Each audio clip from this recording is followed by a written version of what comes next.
Masih Ya, demam Pak. kan? Sudah tidak, Pak, dari kemarin. Iya, sudah. Oke. Pak Didi, apa kabar Pak Didi?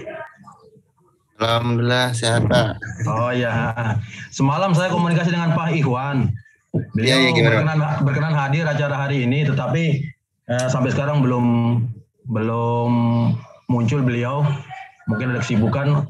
Terserah kita keputusannya, apakah kita mau mulai saja atau menunggu beliau. Karena kemarin malam beliau minta dikirimkan konsep laporannya, draftnya saya sudah kirim. Beliau mau pelajari untuk ikut hari ini.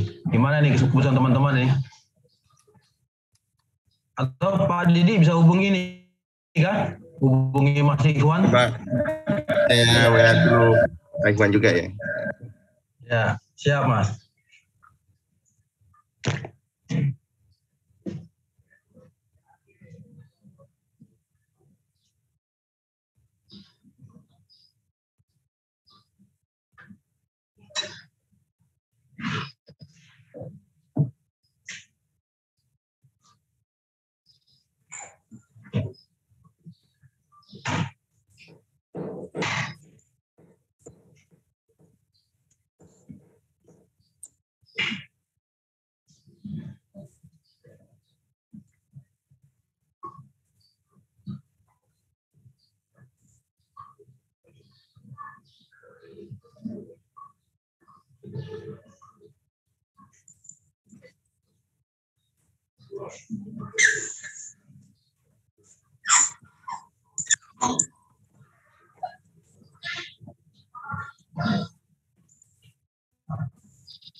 Ini Pak Ikhwan salah lihat jadwal, beliaunya memikirkan 10.30 WIB. Harusnya WIT ya. Dia akan bergabung, Pak. Ditunggu ya.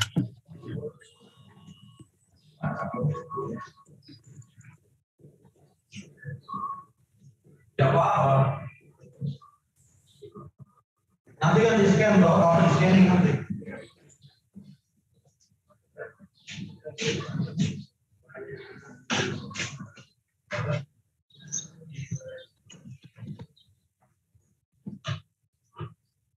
Ya. Mas Widi.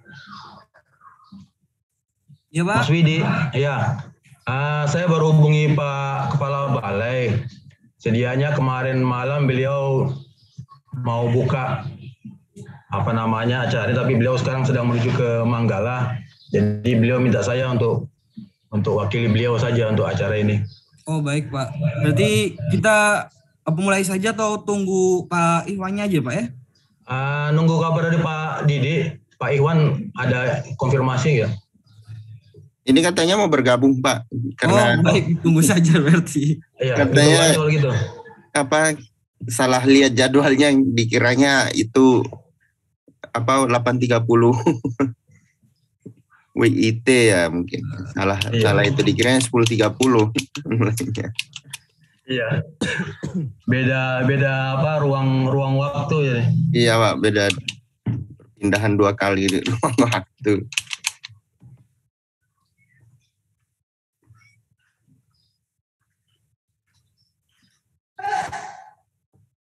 Nah, udah bergabung. Udah bergabung. Oke, Wid, mulai aja, Wid. Halo, selamat pagi Pak Ikhwan. Pagi. Terima kasih Pak sudah bergabung Pak. Mungkin langsung saja kita bisa mulai diskusi pada hari ini terkait inventarisasi dan analisis risiko alien invasif spesies di Taman Nasional Basur. Dan saya persilakan untuk Pak Amin selaku yang mewakili Kepala Balai, barangkali ada sambutan ataupun pembukaan yang bisa berkenan disampaikan. Recording in progress. Ya, makasih Mas Widi. Ya, Mas Widi. Selamat pagi waktu Indonesia bagian Timur. Assalamualaikum warahmatullahi wabarakatuh. Salam sejahtera untuk kita semua. Salam. Mas Didi dari BRIN, kemudian Mas Ikhwan sudah bergabung ya? Siap, saya pikir WIB, aduh mohon maaf. Kalau WIB masih lama saya kira, mohon maaf ya. Iya, kelamaan di wilayah barat Mas Ikhwan, harus geser ke wilayah timur mungkin. Saya pikir jam 1:30 malahan di sana. Oke, siap. Ya, makasih teman-teman semua yang sudah hadir pada acara diskusi kita hari ini ya. Hari ini kita memenuhi undangan teman-teman pelaksana kegiatan untuk mendengarkan kemudian berdiskusi tentang hasil pelaksanaan kegiatan analisis risiko invasif alien species di Taman Nasional Wasur ya. Kita nanti lihat hasilnya seperti apa dari sekian 50-an spesies yang teridentifikasi IAS. Tentunya tidak semua bisa dikendalikan. Nah, berdasarkan analisis risiko ini menjadi bahan prioritas untuk pelaksanaan tindakan konservasi tentunya. Kebetulan tahun ini juga di Taman Nasional Wasur akan melakukan penyusunan dokumen RPE, Rencana Pemulihan Ekosistem. Saya pikir ini nyambung dengan kegiatan teman-teman di 2001 terkait dengan analisis risiko IAS. Dari analisis itu, kemudian mana yang menjadi skala prioritas, itulah yang akan nanti menjadi bahan untuk penyusunan RPE, yang selanjutnya menjadi dokumen akademik untuk tindakan pemulihan ekosistem di Taman Nasional Wasur. Saya pikir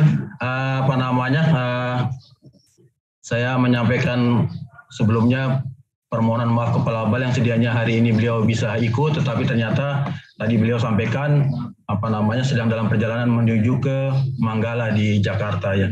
Saya pikir untuk saya mungkin itu saja, Mas Widi. Hasil yang akan kita didapat oleh teman-teman ini yang akan kita diskusikan, dan ini menjadi bahan kita untuk tindakan konservasi selanjutnya. Saya pikir itu saja. Saya berharap diskusi hari ini kali ini melalui media Zoom meeting itu bisa berkembang, dan tentunya untuk menguatkan laporan teman-teman yang ada sudah dibuat, dan kehadiran Pak Mas Didi dari BRIN, kemudian Mas Ikhwan dari KK dapat menguatkan isi daripada laporan teman-teman seperti yang sudah dibuat. Demikian dari saya, Pak Swidi. Saya kembalikan waktunya. Terima kasih Pak Amin sudah memberikan beberapa sambil ngopi ya, sambil ngopi. Iya Pak, kayaknya lebih enak gitu. Lagi dingin-dingin di Merauke ini. Hujan terus Pak Didi di sini. Aduh, jadi mungkin di sini juga kita perlu jaga-jaga kesehatan juga. Betul. Ya mungkin langsung saja.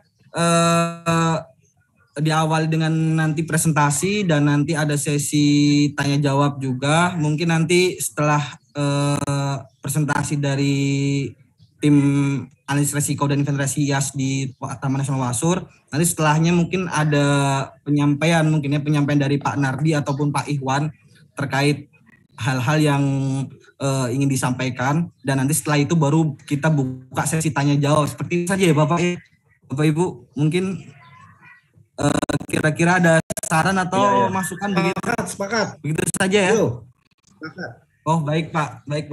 Kalau gitu saya persilakan untuk Kak Lahisa untuk mewakili tim analisis risiko dan inventarisasi alien spesies untuk bisa mempresentasikan hasil dari kegiatan yang kemarin kita laksanakan. Mungkin saya persilakan Kak Hisa bisa share screen-nya. Baik, terima kasih atas kesempatan yang diberikan. Suaranya agak kecil Kak, mungkin lebih diperkeras lagi. Sabar. Masih demam itu Wid. Oh. Iya. Dan cepat sehat. Tes. Iya Kak. Oke.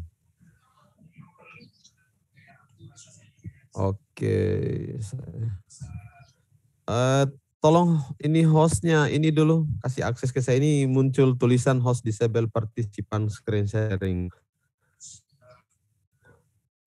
Mas Mami, mungkin Mas Mami. Halo.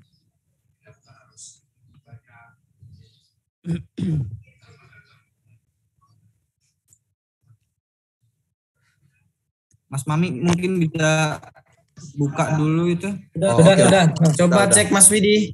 Oke. Udah. Oke.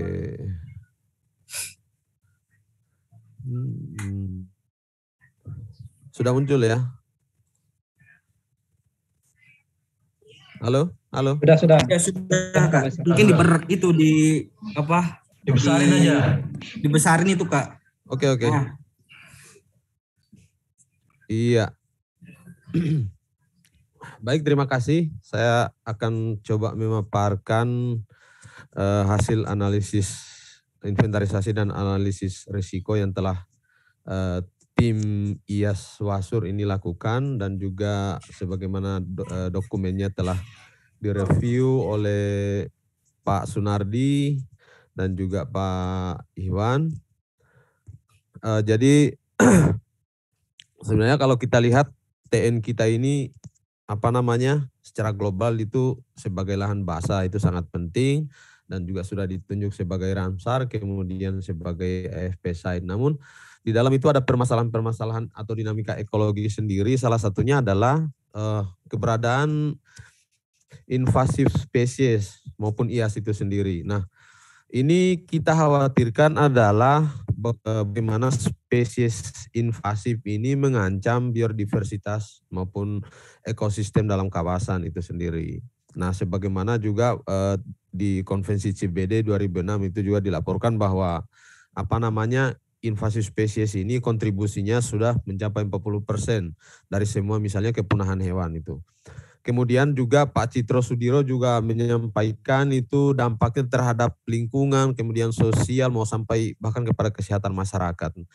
Nah, kemudian melihat fenomena di dalam kawasan ini, kemudian juga dengan dampak-dampaknya, maka setidaknya kita perlu melakukan upaya pencegahan, deteksi dini, respon cepat, penanganan, dan mitigasi, serta pemulihan ekosistem itu sendiri terhadap keberadaan invasi spesies ini. Namun untuk langkah-langkah tindakan tersebut setidaknya perlu data-data pendukung, misalnya spesies, distribusi, kemudian risikonya dan dampaknya seperti apa, kemudian kelayakan untuk dikendalikannya layak atau tidaknya itu juga seperti apa, itulah yang perlu kita lakukan terlebih dahulu untuk melakukan langkah-langkah pengelolaan invasi spesies di Taman Nasional. Kemudian inventarisasi dan analisis risiko ini maksudnya itu satu, untuk sebagai upaya deteksi dini terhadap tumbuhan invasif. Kemudian yang kedua, mengidentifikasi dan memperbaharui data-data tumbuhan invasif yang pernah tercatat. Nah, dulu Ibu Sarah pernah melakukan penelitian tentang tumbuhan invasif, itu menemukan setidaknya ada 50 spesies. Tetapi ini juga perlu kita lakukan lagi untuk setidaknya sebagai data-data pembaharuan. Kemudian juga maksudnya adalah untuk memetakan penyebarannya secara spasial. Kemudian terakhir itu kita analisis risiko dan kelayakan pengelolaannya. Nah, tujuannya ini adalah sebagai bahan pertimbangan, misalnya satu, menentukan prioritas pengelolaan terhadap spesies invasif. Artinya dari setiap spesies invasif itu pengelolaannya itu prioritasnya seperti apa. Kemudian yang kedua, menentukan setidaknya dari hasil analisis ini juga kita bisa tentukan area-area prioritas dalam pengelolaan spesies invasif di Taman Nasional. Nah, sasarannya itu di sini kita coba buat semacam saringan terhadap spesies invasif. Satu itu tumbuhan invasif yang sudah jelas masuk dalam daftar Permen LHK nomor 94 2016. Kemudian juga kita mengacu pada Global Invasive Species Database yang di situ memuat 100 IAS berbahaya di seluruh dunia. Kemudian juga tumbuhan invasif yang ada dalam invasi spesies Compendium. Kemudian juga tumbuhan invasif tidak terdapat pada 3 saringan di atas, tetapi setidaknya di lapangan itu kita sendiri sebagai pengelola melihat bahwa Jenis-jenis tersebut cenderung bersifat invasif dan berdampak pada biodiversitas maupun ekosistem taman nasional. Izin lah, diselari lah. Slide-nya lah. Slide-nya nggak bergeser, dia masih di cover-nya saja. Oh gitu? Iya.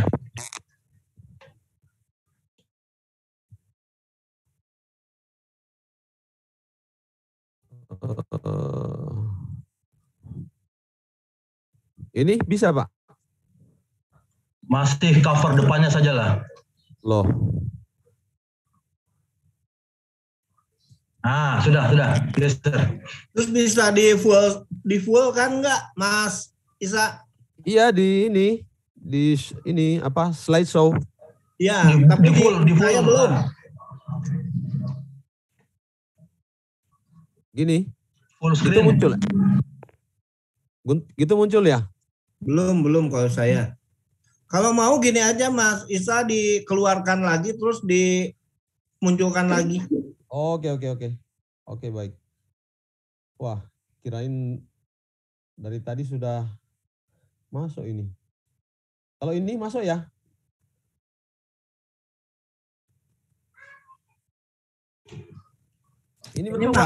Ini masuk hanya nggak di full screen. Full screen lah. Full screen. Ini gaptek sekali soalnya ini.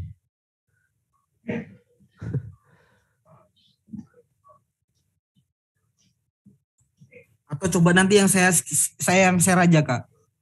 Kalau begitu. Saya yang share aja. Nanti Kaisa biar nanti bisa jelaskan.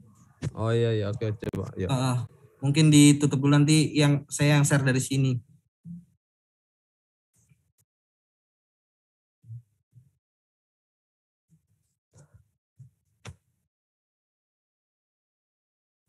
Coba di-share.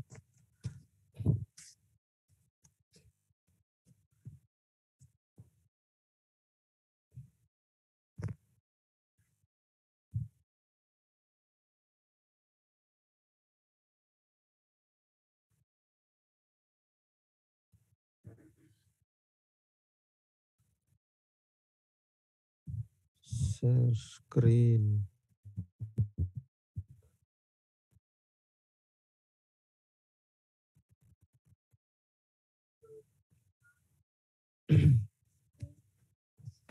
Gini kah? Saya lanjut aja ya.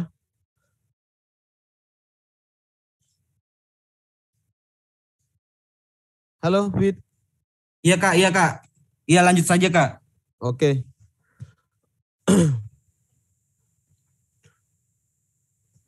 Sampai di mana tadi itu? Oke, saya ulang dari sini aja.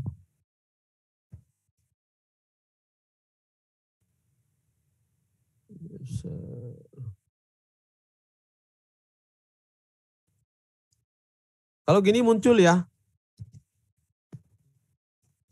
Belum Kak. Muncul tapi belum full. Belum full screen. Belum. Ini full screen-nya yang di Zoom apa yang di PowerPoint? Di PowerPoint-nya.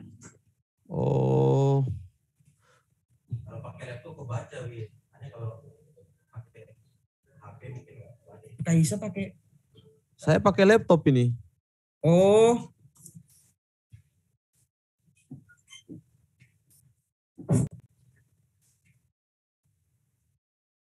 Atau mungkin lanjut saja nggak apa-apa Kak. Mungkin Pak Iwan sama Pak Didi bisa kelihatan nggak Pak ya tulisannya Pak ya? Masih bisa terlihat sih Mas. Boleh gitu ya, nggak apa-apa. Masih bisa ya? Langsung lanjut aja. Ya? Lanjut aja daripada bingung. Yuk. Oke. Mungkin lanjut aja Kaisa. Bacanya belum ketindih saya.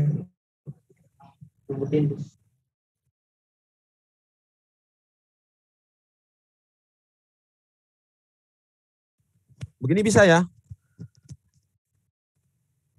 Kelihatan ya Mas Wid? Kalau saya boleh lah. Udah Pak. Oke, siap, makasih. Saya bingung ini dengan Zoom ini.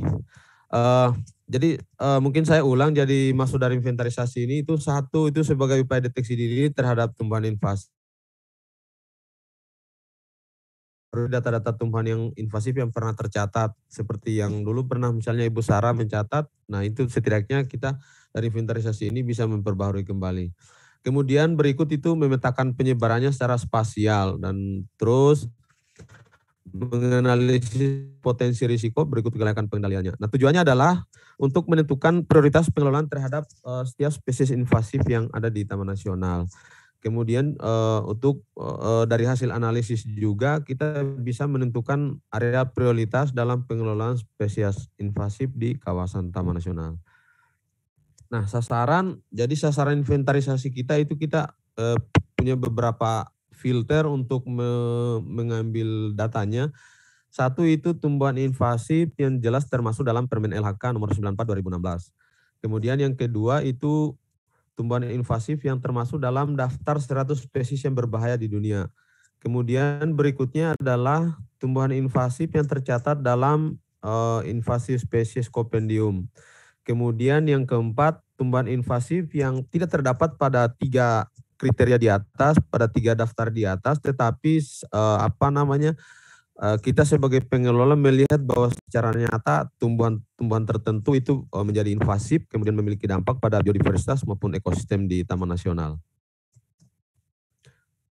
Kemudian untuk pelaksanaannya itu pada tahun lalu 27 November sampai 1 Desember 2021. Nah di sini kita coba tentukan daerah-daerah yang yang kita lihat sudah terinvestasi oleh beberapa invasif spesies. Misalnya di Ukra, kemudian di Dogamit, Rawa Biru, Sungai Wanggo, kemudian juga di Jalan Trans Papua. Artinya daerah-daerah ini kita coba ambil karena sebagaimana kita tahu bahwa IAS itu sebenarnya kecenderungan dekat dengan bagaimana aktivitas manusia, seperti itu. Kemudian untuk pengumpulan datanya yang kita lakukan adalah dengan eksplorasi. Jadi ada beberapa jenis data itu misalnya spesies IAS-nya itu yang kita catat adalah namanya, kemudian statusnya apakah dia asli atau eksotik, kemudian koordinatnya, kemudian pola-pola penyebarannya, kemudian luasan investasi pada sampel-sampel yang kita tuju, kemudian dokumentasi jenisnya. Kemudian berikut juga itu untuk data keinvasifan itu yang dicatat adalah itu laju perluasan dan faktor-faktor yang mempengaruhinya, kemudian dampak dan potensi distribusi, kemudian juga visibilitas pengelolaan. Tapi ini parameter ini kita lihat berdasarkan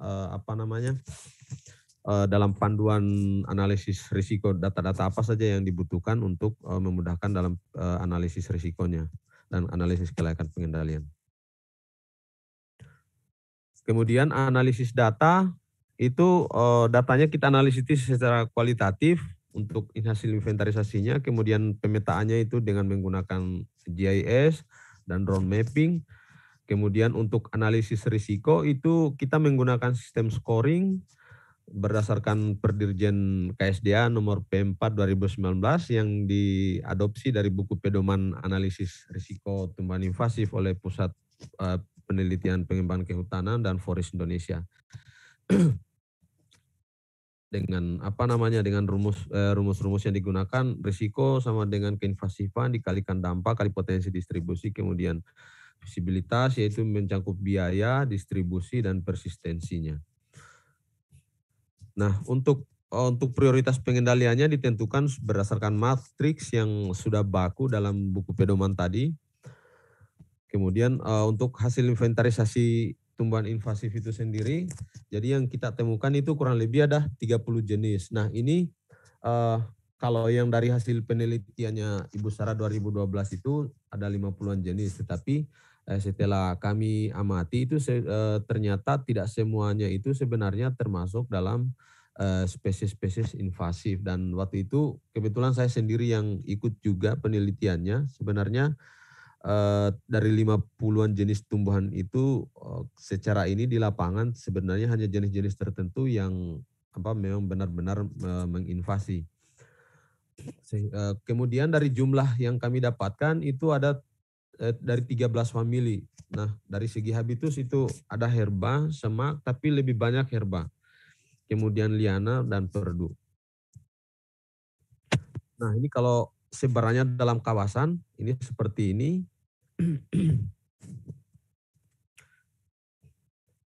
Ini di daerah sini, daerah sekitaran Wasur, kemudian ini Rawa Biru, ini di daerah Ukra, kemudian ini daerah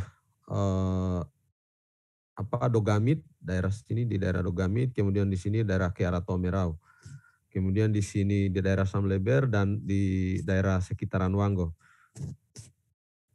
Nah, kalau kita ini kan berdasarkan zonasi dari 30 jenis ini, memang jelas kelihatan bahwa sebagian besar titik-titik investasi daripada invasi spesies, khususnya IAS yang alien spesies, itu lebih pada zona-zona khusus karena memang daerah zona-zona inilah yang tinggi aktivitas masyarakat, manusia. Contoh misalnya di Jalan Trans Papua misalnya di daerah Samleber ini dulu pernah ada aktivitas pembukaan lahan, kemudian ada bekas-bekas base camp, kemudian di sini ada bekas pembangunan jembatan dan memang kalau pengalaman kami juga selama ini di lapangan itu rata-rata memang invasi spesies ada di daerah-daerah yang khususnya IAS ada di daerah-daerah yang memang relatif sering terganggu oleh aktivitas manusia. Nah, sedangkan di Ukra ini kalau kita lihat di Ukra sebenarnya dia ada di zona rimba, tetapi kita ingat di sana itu aktivitas masyarakat yang melakukan kunjungan ke sana juga cenderung cukup tinggi. Sehingga keberadaan spesies invasif yang khususnya IAS juga sampai ada di sini. Kemudian kalau kita lihat dari asal distribusinya, IAS yang ada di Wasur ini plus minus 50% itu berasal dari daerah Amerika Latin. Kemudian sebagian kecil itu dari Asia, Afrika, sama Paleartik. Kalau yang Paleartik ini hanya sedikit sekali, seperti Tipa, itu dia dari sini. Tapi kalau yang lain-lain, mulai dari Clomolena, kemudian Mimosa, dan seterusnya, itu plus minus 50% itu berasal dari daerah sini.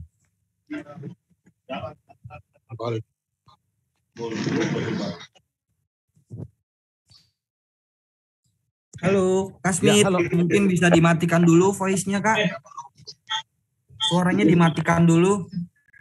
Oke, kemudian untuk daftar keseluruhan invasi spesies yang kita temukan di TN Wasur itu ini dalam tabel seperti ini. Kemudian kalau kita lihat dari dari daftar 100 spesies yang berbahaya itu kurang lebih ada 5. Itu Chromolena, Imperata, Lantana, Leucaena, sama Mimosa pigra. Memang di Wasur mungkin kita belum merasakan seperti apa dampak luar biasanya, tapi secara global inilah jenis-jenis diantaranya jenis yang masuk dalam spesies yang berbahaya dan perlu diwaspadai jika ada di dalam suatu kawasan. Nah, lalu kemudian setelah kita dapatkan data jenis dan persebarannya segala macam, lalu kita lakukan analisis risiko.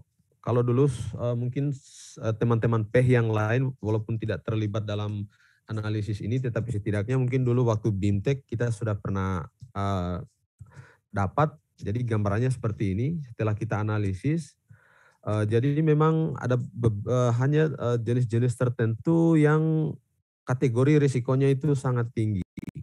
Contoh ini Chromolena odorata itu sangat tinggi dengan nilai indeksnya juga cukup tinggi.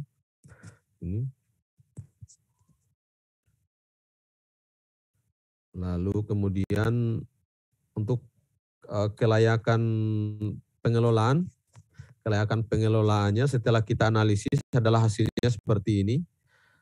Jadi ada beberapa jenis yang sangat tinggi yaitu 1, 2, 3, 4, 5, 6, 7, 8, 9, 10, 11, 12, 13. Jadi ada sekitar 13 jenis yang kelayakan pengelolaannya sangat tinggi.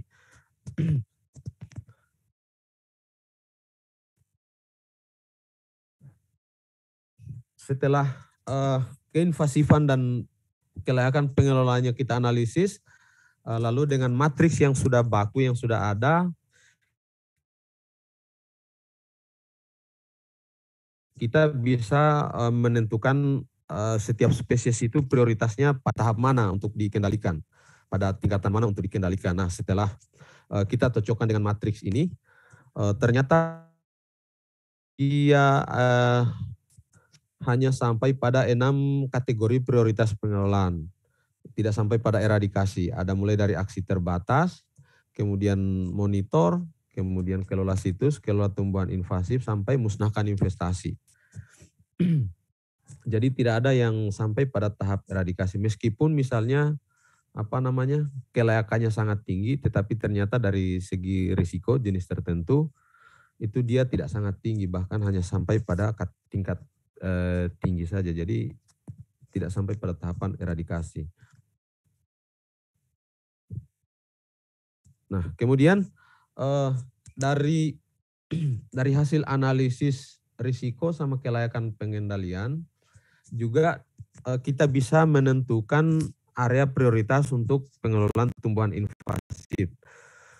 Seharusnya memang dalam Taman Nasional semua wilayah harus kita bisa kelola, khususnya terkait invasi spesies ini. Tapi mengingat kawasan kita yang begitu luas, kemudian juga sumber daya yang terbatas, maka paling tidak dari hasil analisis ini kita bisa memberikan rekomendasi-rekomendasi untuk area-area yang prioritas. Namun ini tidak mengikat sebetulnya, tetapi kami hanya lebih melihat ini berdasarkan pada hasil analisis tadi. Nah, ini ada 2 pendekatan yang kita coba terapkan untuk area prioritas. Satu itu menentukan daerah mana saja yang terinvestasi oleh IAS yang masuk dalam kategori berbahaya, 100 spesies yang berbahaya, maupun dari spesies lokal itu sendiri. Namun dia berdampak secara negatif dan risiko invasifannya tinggi.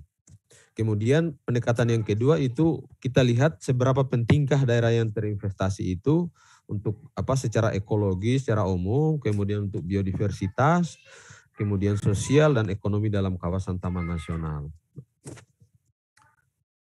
Nah, dari 2 pendekatan ini kita coba buat ada beberapa daerah-daerah yang prioritas. Itu satu Rawadogamit. Ini Rawadogamit ini penting karena secara selain secara ekologi misalnya dari sebagai habitat burung migran, ini Rawadogamit juga penting secara ekonomi. Jadi ketika misalnya keberadaan IAS atau invasi spesies di Dogamit tidak terkendali, maka kita khawatirkan pada saatnya nanti akan berdampak pada tidak hanya ekologi tetapi pada ekonomi.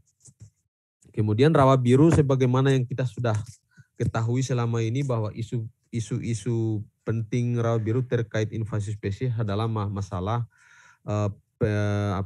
penyusutan luas tubuh air yang dimanfaatkan untuk sumber air Kota Merauke. Kemudian savana ukra ini juga penting, kemudian Kankania, kemudian Sungai Wanggo Maro, kemudian Jalan Trans Papua. Nah, ini Jalan Trans Papua ini kok kenapa penting? Ya memang secara ekologi untuk kehidupan liar mungkin tidak terlalu penting karena ini ada di zona khusus. Tetapi penting ini juga kita prioritaskan karena ini adalah pathway dari spesies invasif untuk masuk ke dalam kawasan. Karena bagaimanapun inilah jalur yang paling terbuka dari luar yang memungkinkan spesies invasif untuk masuk. Jadi walaupun dia zona khusus, secara ekologi tidak begitu penting, tetapi sebagai bagian dari deteksi dini ada di sini. Pencegahan ada di sini. Oke, ini mungkin ini hasil drone mapping. Hasil drone mapping IAS di Rawadogamit. Ini yang biru ini adalah tubuh air. Yang merah ini adalah rumput lidi yang selama ini kita kendalikan. Jadi sudah separuh dari tubuh air, sudah separuh dari Rawadogamit itu invasi oleh ini. Kemudian ini rawa biru. Nah, kalau dari drone mapping kita kemarin ternyata sebenarnya yang banyak investasi yang luas invasinya di sini itu adalah bukan tebu rawa sebenarnya, tetapi Thoracostachium yang rumput pisau. Kalau tebu rawa itu hanya parsial pada beberapa titik saja kayak di sini, yang merah ini tebu rawa. Ini sementara yang hijau ini yang membentuk sabuk inilah yang rumput pisau-pisau ini.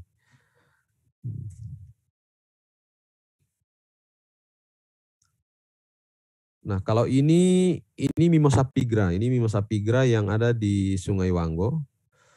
Tapi sebetulnya potensi Mimosa pigra dalam kawasan tidak hanya di sini, tapi yang kita petakan kemarin adalah di sini. Tapi di Wasur juga itu sudah ada kurang lebih 1 hektar. Kemudian ini di Jalan Trans Papua. Nah, ini Pistia stratiotes. Apa sawi-sawi air orang bilang. Jadi ini yang hijau-hijau ini Pistia. Ini rawa sudah habis ini. Padahal dulu-dulunya rawa di sini ini masyarakat sangat bergantung juga untuk mencari ikan di sini. Sini. Ini rawa, ini jembatan. Kemudian dia sampai mengikuti drainase yang sengaja dibuat waktu itu.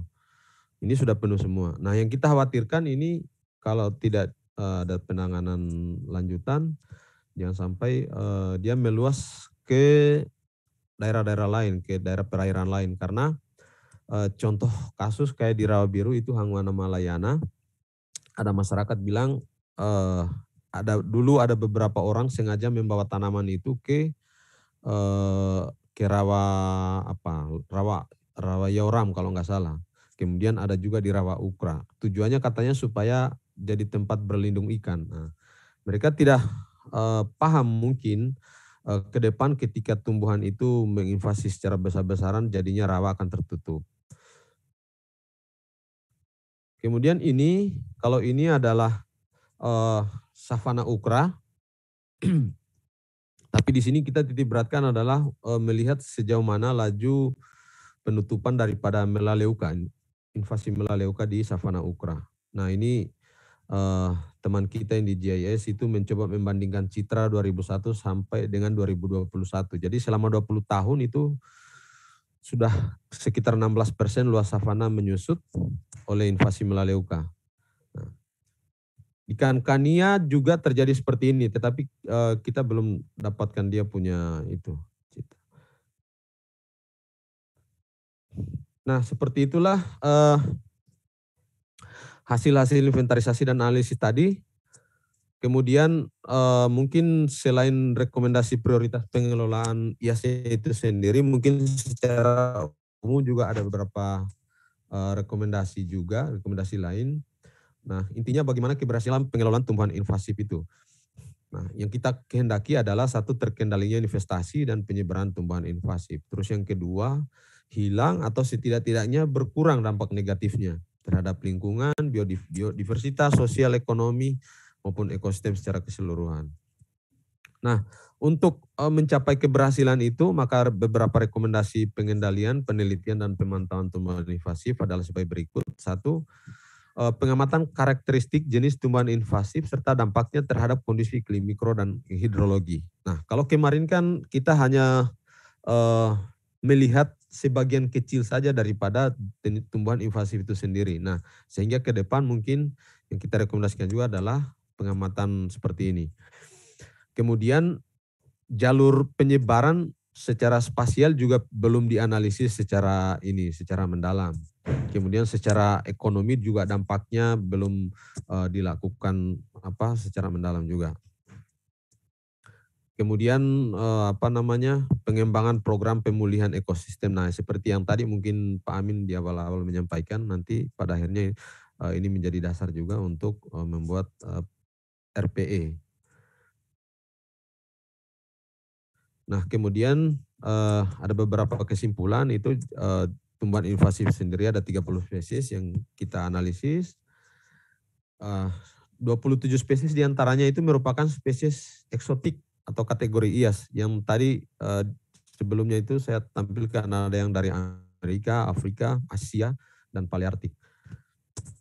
Nah, kemudian dari hasil analisis risiko dan kelayakan pengelolaan menghasilkan 6 kategori prioritas pengelolaan secara berurutan, yaitu musnahkan investasi, cegah penyebaran, kemudian lindungi situs, kelola tumbuhan invasif, monitor tumbuhan invasif, dan aksi-aksi terbatas.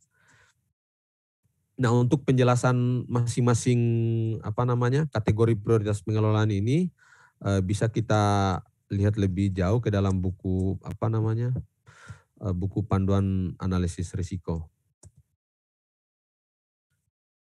Nah, kemudian dengan mempertimbangkan distribusi aktual tumbuhan invasif yang masuk dalam daftar IAS berbahaya, kemudian juga tingkat risikonya tinggi, kemudian nilai penting daerah yang terinvestasi bagi ekologi, biodiversitas, sosial, dan ekonomi, maka setidaknya ada beberapa daerah yang menjadi prioritas tadi, seperti Ukra, Kankania, Rawa Biru, Dogami, dan Sungai Wangomaro. Nah, kemudian sedangkan prioritas dalam upaya pencegahan dan deteksi dini adalah zona khusus Jalan Trans Papua. Jadi dia walaupun secara ekologi tidak begitu penting, tetapi dalam rangka untuk pencegahan dan deteksi dini sebelum IAS itu meluas ke dalam kawasan, Jalan Trans Papua juga menjadi penting untuk kita jadikan daerah prioritas dalam rangka itu. Kemudian rekomendasi yang diberikan untuk mencapai pengelolaan invasif yang efektif adalah tindakan pengendalian, penelitian, dan pemantauan atau monitoring tumbuhan invasif itu sendiri. Nah, ini mungkin monitoring juga termasuk daerah-daerah yang kemarin kita tidak jangkau ke sana. Jadi memang masih banyak daerah-daerah yang belum kita jangkau sehingga ke depan perlu adanya monitoring-monitoring seperti itu. Nah, ini mungkin yang kami sarankan juga adalah jadi dari hasil temuan kita itu memang beberapa spesies lokal yang tidak masuk dalam Permen LHK maupun kita coba cross check juga di invasi spesies Copendim itu tidak ada, tetapi secara ini di lapangan kita lihat dia menjadi invasif itu ada Hangwana, Thoracostracium, Melaleuca, Karek sama Squenoplectus ini rumput lidi yang di Dogamit. Nah, ini belum termasuk dalam daftar jenis invasif dalam Permen LHK nomor 49 2016 sehingga ini mungkin perlu diusulkan untuk masuk dalam daftar tersebut.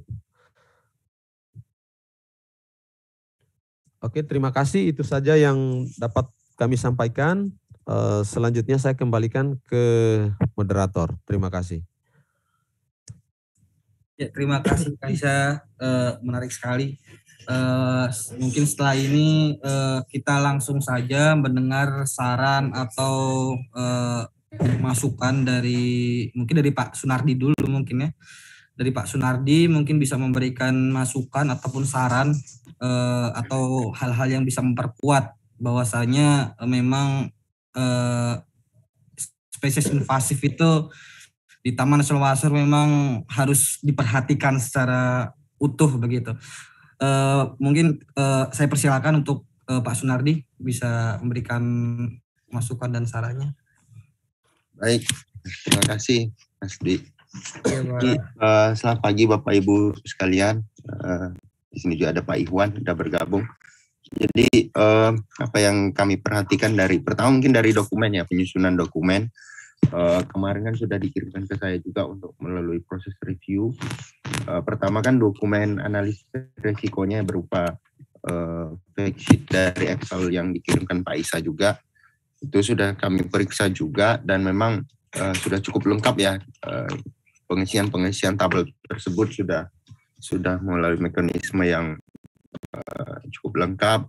Memang kemarin saya juga sudah berikan masukan terkait ada hal-hal sedikit yang perlu ditambahkan dalam pengisian dokumen tersebut. Misalnya ada kemarin Pak Isa ya ada pembulatan segala macam itu nanti diperhatikan, tapi kemarin kita sudah cross check semua, tidak ada yang membuat nilainya berubah signifikan baik secara rekomendasi itu semua aman, sudah cek semua sudah sesuai.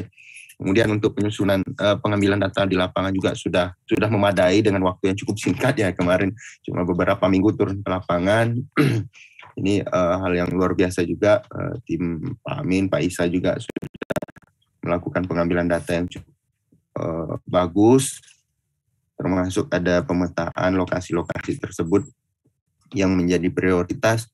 Ini yang nantinya memang akan memudahkan Bapak-Bapak sekalian dalam menyusun rencana pengelolaan ekosistem nanti, karena sudah tergambar dari dokumen analisis risikonya, sudah punya gambaran kasar lah untuk melakukan penyusunan RPE nanti. Kemudian saya setuju sekali dengan tadi disampaikan juga Pak Isa bagaimana dilakukan prioritas berdasarkan tipe kawasan. Tadi ada Rawadogamit, kemudian Savana Kankania, Sungai Wonggo, kemudian termasuk yang paling bagus itu juga memang adalah Jalan Trans Papua, karena benar itu sudah merupakan jalur masuk ya, artinya dari tim TN sudah menemukan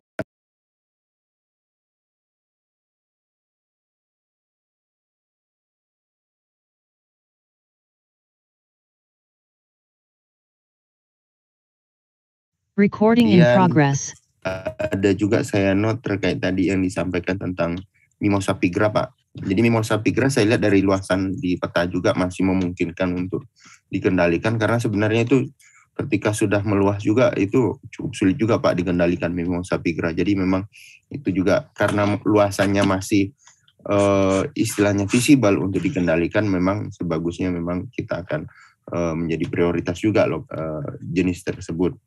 Kemudian ada Pistia Stratiotes tadi, ya sama dengan Mimosa Pigra Pak. Jadi memang kalau memang luasannya masih sangat sedikit, bisa dilakukan pengendalian. Tadi di rekomendasi saya juga baca bahwa itu adalah musnahkan investasi. Mungkin pertimbangannya adalah luasannya masih memungkinkan untuk dilakukan kegiatan pengendalian.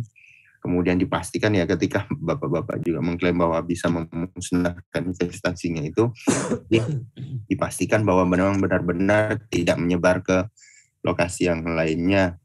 Termasuk tadi kan ada info bahwa sebenarnya masyarakat punya kegiatan untuk menangkap ikan yang memanfaatkan. Dari sisi ekonomi ya Pak, ini saya mumpung ingat juga. Dari sisi ekonomi memang bahwa itu kan juga dijelaskan ada cost benefit analysis ya Pak. Nah itu salah satunya bisa masuk juga di situ Pak. Jadi bagaimana ketika mereka Bapak-Bapak melakukan pengendalian, kemudian juga mengajak masyarakat ikut serta dalam melakukan pengendalian IAS ini, kan ada benefit yang didapatkan oleh masyarakat. Artinya tadi mungkin kawasan yang ditumbuhi IAS itu adalah area tangkapan ikan, masyarakat berkegiatan, kemudian akses perahu misalnya. Namun ketika ada IAS jadi terhambat, itu bisa dihitung nilainya. Misalnya ketika ada IAS, mereka hanya bisa menangkap 10 ekor ikan dengan harga mungkin 300.000. Tetapi ketika sudah dibersihkan dari IAS, apakah ikannya juga mulai bertambah, kemudian hasil tangkapannya juga meningkat, itu bisa jadikan tolak ukur. Dan itu akan menjadi informasi yang bagus terkait juga tolak ukur keberhasilan dari TN Wasur melakukan pengendalian. Jadi akan menarik. Jadi Pak Ikhwan juga akan senang nanti laporannya juga bahwa dari TN Wasur sudah melakukan pengendalian, kemudian ada cost benefit analisisnya. Itu tergambar dari informasi yang sederhana seperti itu Pak. Jadi bisa dilakukan. Jadi walaupun istilahnya cost benefit analisis, tapi sebenarnya sederhananya ya pakemnya seperti itu. Bagaimana melihat secara ekonomi dampaknya, kemudian dihitung juga ketika untung ruginya ketika dilakukan pengendalian IAS tadi, itu bisa dilihat dari hal-hal seperti itu. Misalnya karena ada IAS, waktu tempuh karena ini Wasur banyak perairannya, waktu tempuh perahu misalnya dulunya hanya membutuhkan 30 menit menghabiskan setengah liter bensin, tetapi ketika ada IAS jadi waktu tempuhnya 1 jam, bensin yang dikeluarkan itu menjadi 1 liter misalnya. Itu bisa dihitung untung ruginya di situ. Termasuk dari dampak juga dari pengisian dokumen analisis risiko seperti itu Pak. Jadi bisa dimasukkan sebagai informasi. Itu tadi dampak ekonomi bisa itu. Kemudian ya tadi benar kegiatan monitoring juga harus memang dilakukan, bukan hanya daerah-daerah yang sudah diidentifikasi ini, tetapi memang perlu dilakukan untuk perluasan arealnya. Paling tidak menambah penyebaran, kemudian ada areal baru yang harus dikelola juga, yang tumbuhan invasifnya itu yang penting ke depannya, termasuk nanti di dokumen RPE-nya. Secara umum saya sangat senang dengan hasil yang Bapak-Bapak buat, dokumennya sudah cukup lengkap, kemudian dari segi pemetaan segala macam saya juga sudah sampaikan ke Pak Ikhwan bahwa alhamdulillah ini hasilnya sangat menggembirakan, bahwa sudah dideteksi sampai 30-an jenis, kemudian 27-nya yang memang dianggap eksotis, kemudian 3 jenis baru yang mungkin akan tadi sudah direkomendasikan untuk dimasukkan ke dalam Permen LHK. Ya memang untuk list selain saya dan Pak Iwan kita selalu menyampaikan kepada stakeholder bahwa memang list yang di Permen itu sebenarnya tetap bersifat fleksibel. Kalaupun sudah dilakukan analisis risiko itu ya sudah termasuk di dalam jenis-jenis IAS, karena memang Permen kemudian ada Perdirjen juga menguatkan bahwa ketika menjustifikasi IAS bisa melalui dengan analisis risiko. Jadi tidak perlu khawatir kalaupun nanti melakukan pengendalian, Bapak-bapak sudah punya dokumen analisis risikonya sebagai dasar untuk misalnya mencegah penyebaran, kemudian melakukan pengendalian walaupun itu tidak masuk dalam list Permen LHK. Mungkin itu sementara dari saya. Mungkin kalau memang Bapak-bapak ada pertanyaan atau apa, nanti kita bisa diskusikan mungkin setelah Pak Iwan. Demikian dari saya. Terima kasih. Saya kembalikan ke Mas Dwi. Ya, terima kasih Pak Nardi. Sangat bagus sarannya Pak. Terima kasih Pak buat kami. Tadi disampaikan juga terkait mengenai pengendalian itu bisa nantinya ada monitoring dan evaluasi setiap tahunnya begitu ya, mungkin jadi bahan untuk kami Pak, untuk teman-teman PEH agar nantinya ke depan bisa lebih memperhatikan hal-hal seperti ini begitu. Oke, kalau gitu kita lanjut ke Pak Ikhwan. Mungkin saya persilakan Pak waktu dan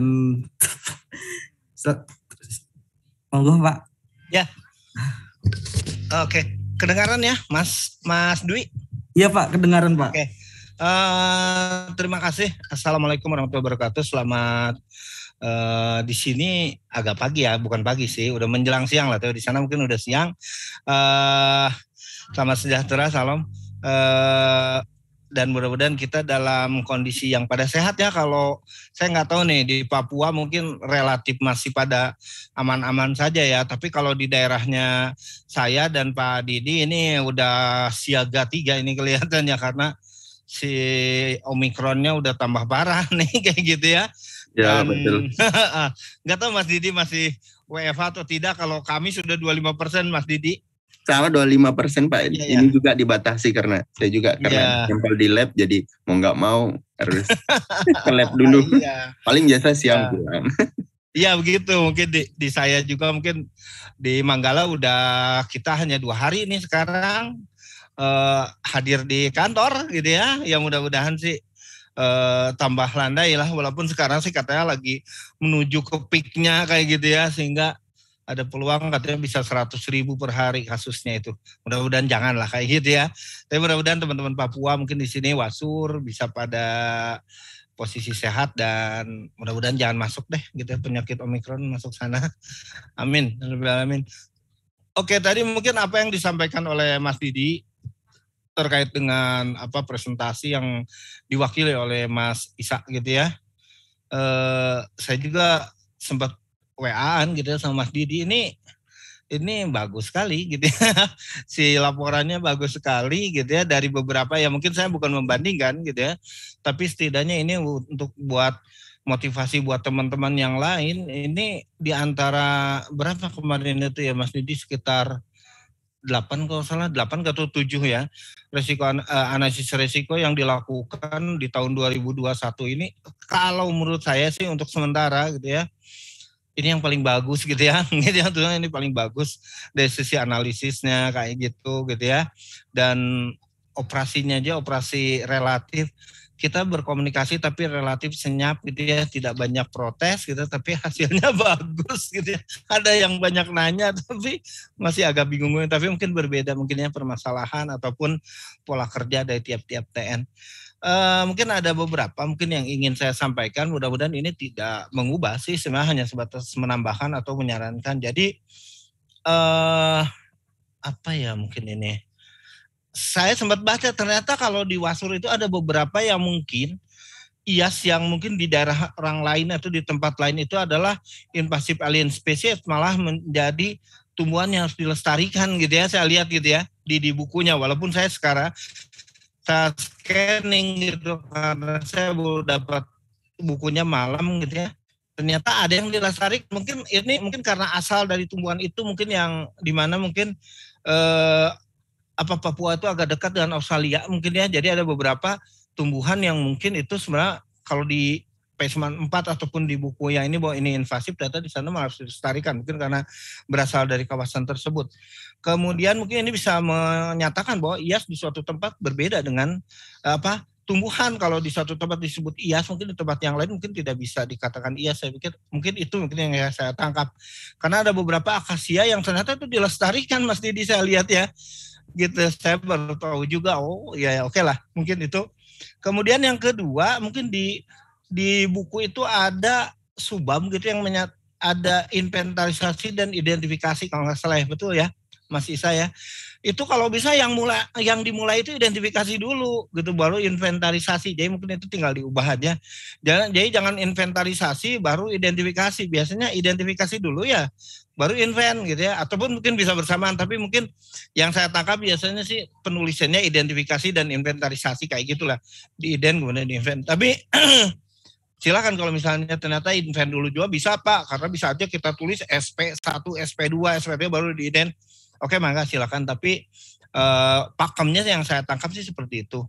Kemudian yang ketiga itu dari beberapa ini IAS mungkin yang dianalisis resiko lumayan juga nih gitu ya, lumayan juga, dan saya salut nih ke teman-teman gitu bisa melakukan ini. Mas Isa sering ngirim-ngirim ke saya juga terkait dengan ini. Saya nggak terlalu banyak memberikan komen gitu karena lebih baik saya ngomennya nanti di akhir aja, karena penilaian itu hak dari pengelola gitu ya, sama mungkin Mas Didi gitu ya, mungkin yang dijadikan ini, sehingga saya nggak terlalu banyak komen. Saya ngikut aja lah apa yang dilakukan scoringnya oleh Mas Isa dan Mas Didi atau pihak lain. Dari ini itu kan ada berapa ini ya? 1, 2, 3, 4, 5, 6, 7, 8, 9, 10. Berapa ya? 10. Sekitar 20-an mungkin ya kalau nggak salah ya. Ternyata yang paling harus dilakukan secara cepat itu adalah yang saya sampaikan oleh Mas Didi, itu adalah Pistia mungkin ya. Pistia itu karena ini yang paling recommended itu ya musnahkan investasi gitu ya. Karena kan yang paling parah, yang paling cepatnya kan sebenarnya eradikasi, tapi ini ada musnahkan investasi, Pistia gitu ya. Kemudian ada cegah penyebaran itu Chromolaena, mimosa, dan Tipa angustifolia gitu ya. Mungkin ini 4 yang mungkin yang menjadi katakanlah menurut saya itu IAS prioritas di sana gitu ya. Di samping mungkin kalau mau ditambah lagi ada 3 mungkin yang Hanguana, Emperia cylindrica, dan Sconoplactus ya kayak gitu ya. Dan di antara 7 IAS yang mungkin yang saya lihat sih yang menjadi prioritas itu ternyata hampir 60%-nya itu rawa ya kayak gitu. Ini saya pikir ini sesuai dengan apa yang disampaikan oleh beberapa peneliti, Bu Titi ataupun Bu siapa yang dari Manokwari itu. Kemudian saya juga baca beberapa pustaka juga ya, masalah IAS di Wasur ya, masalah IAS rawa gitu ya, IAS perairan gitu ya. Makanya kemarin itu sempat Mas Didi, Bu Titi itu sempat ngontak ke saya. Kan kita punya proyek SMIAS ya Mas Didi gitu ya. Jadi ada kemungkinan bisa saja gitu ya. Nanti ini hasil ini bisa menjadi suatu masukan buat kegiatan SMIAS ini. Apakah memungkinkan gitu ya, kalau Wasur itu masuk dalam salah satu pilot gitu ya.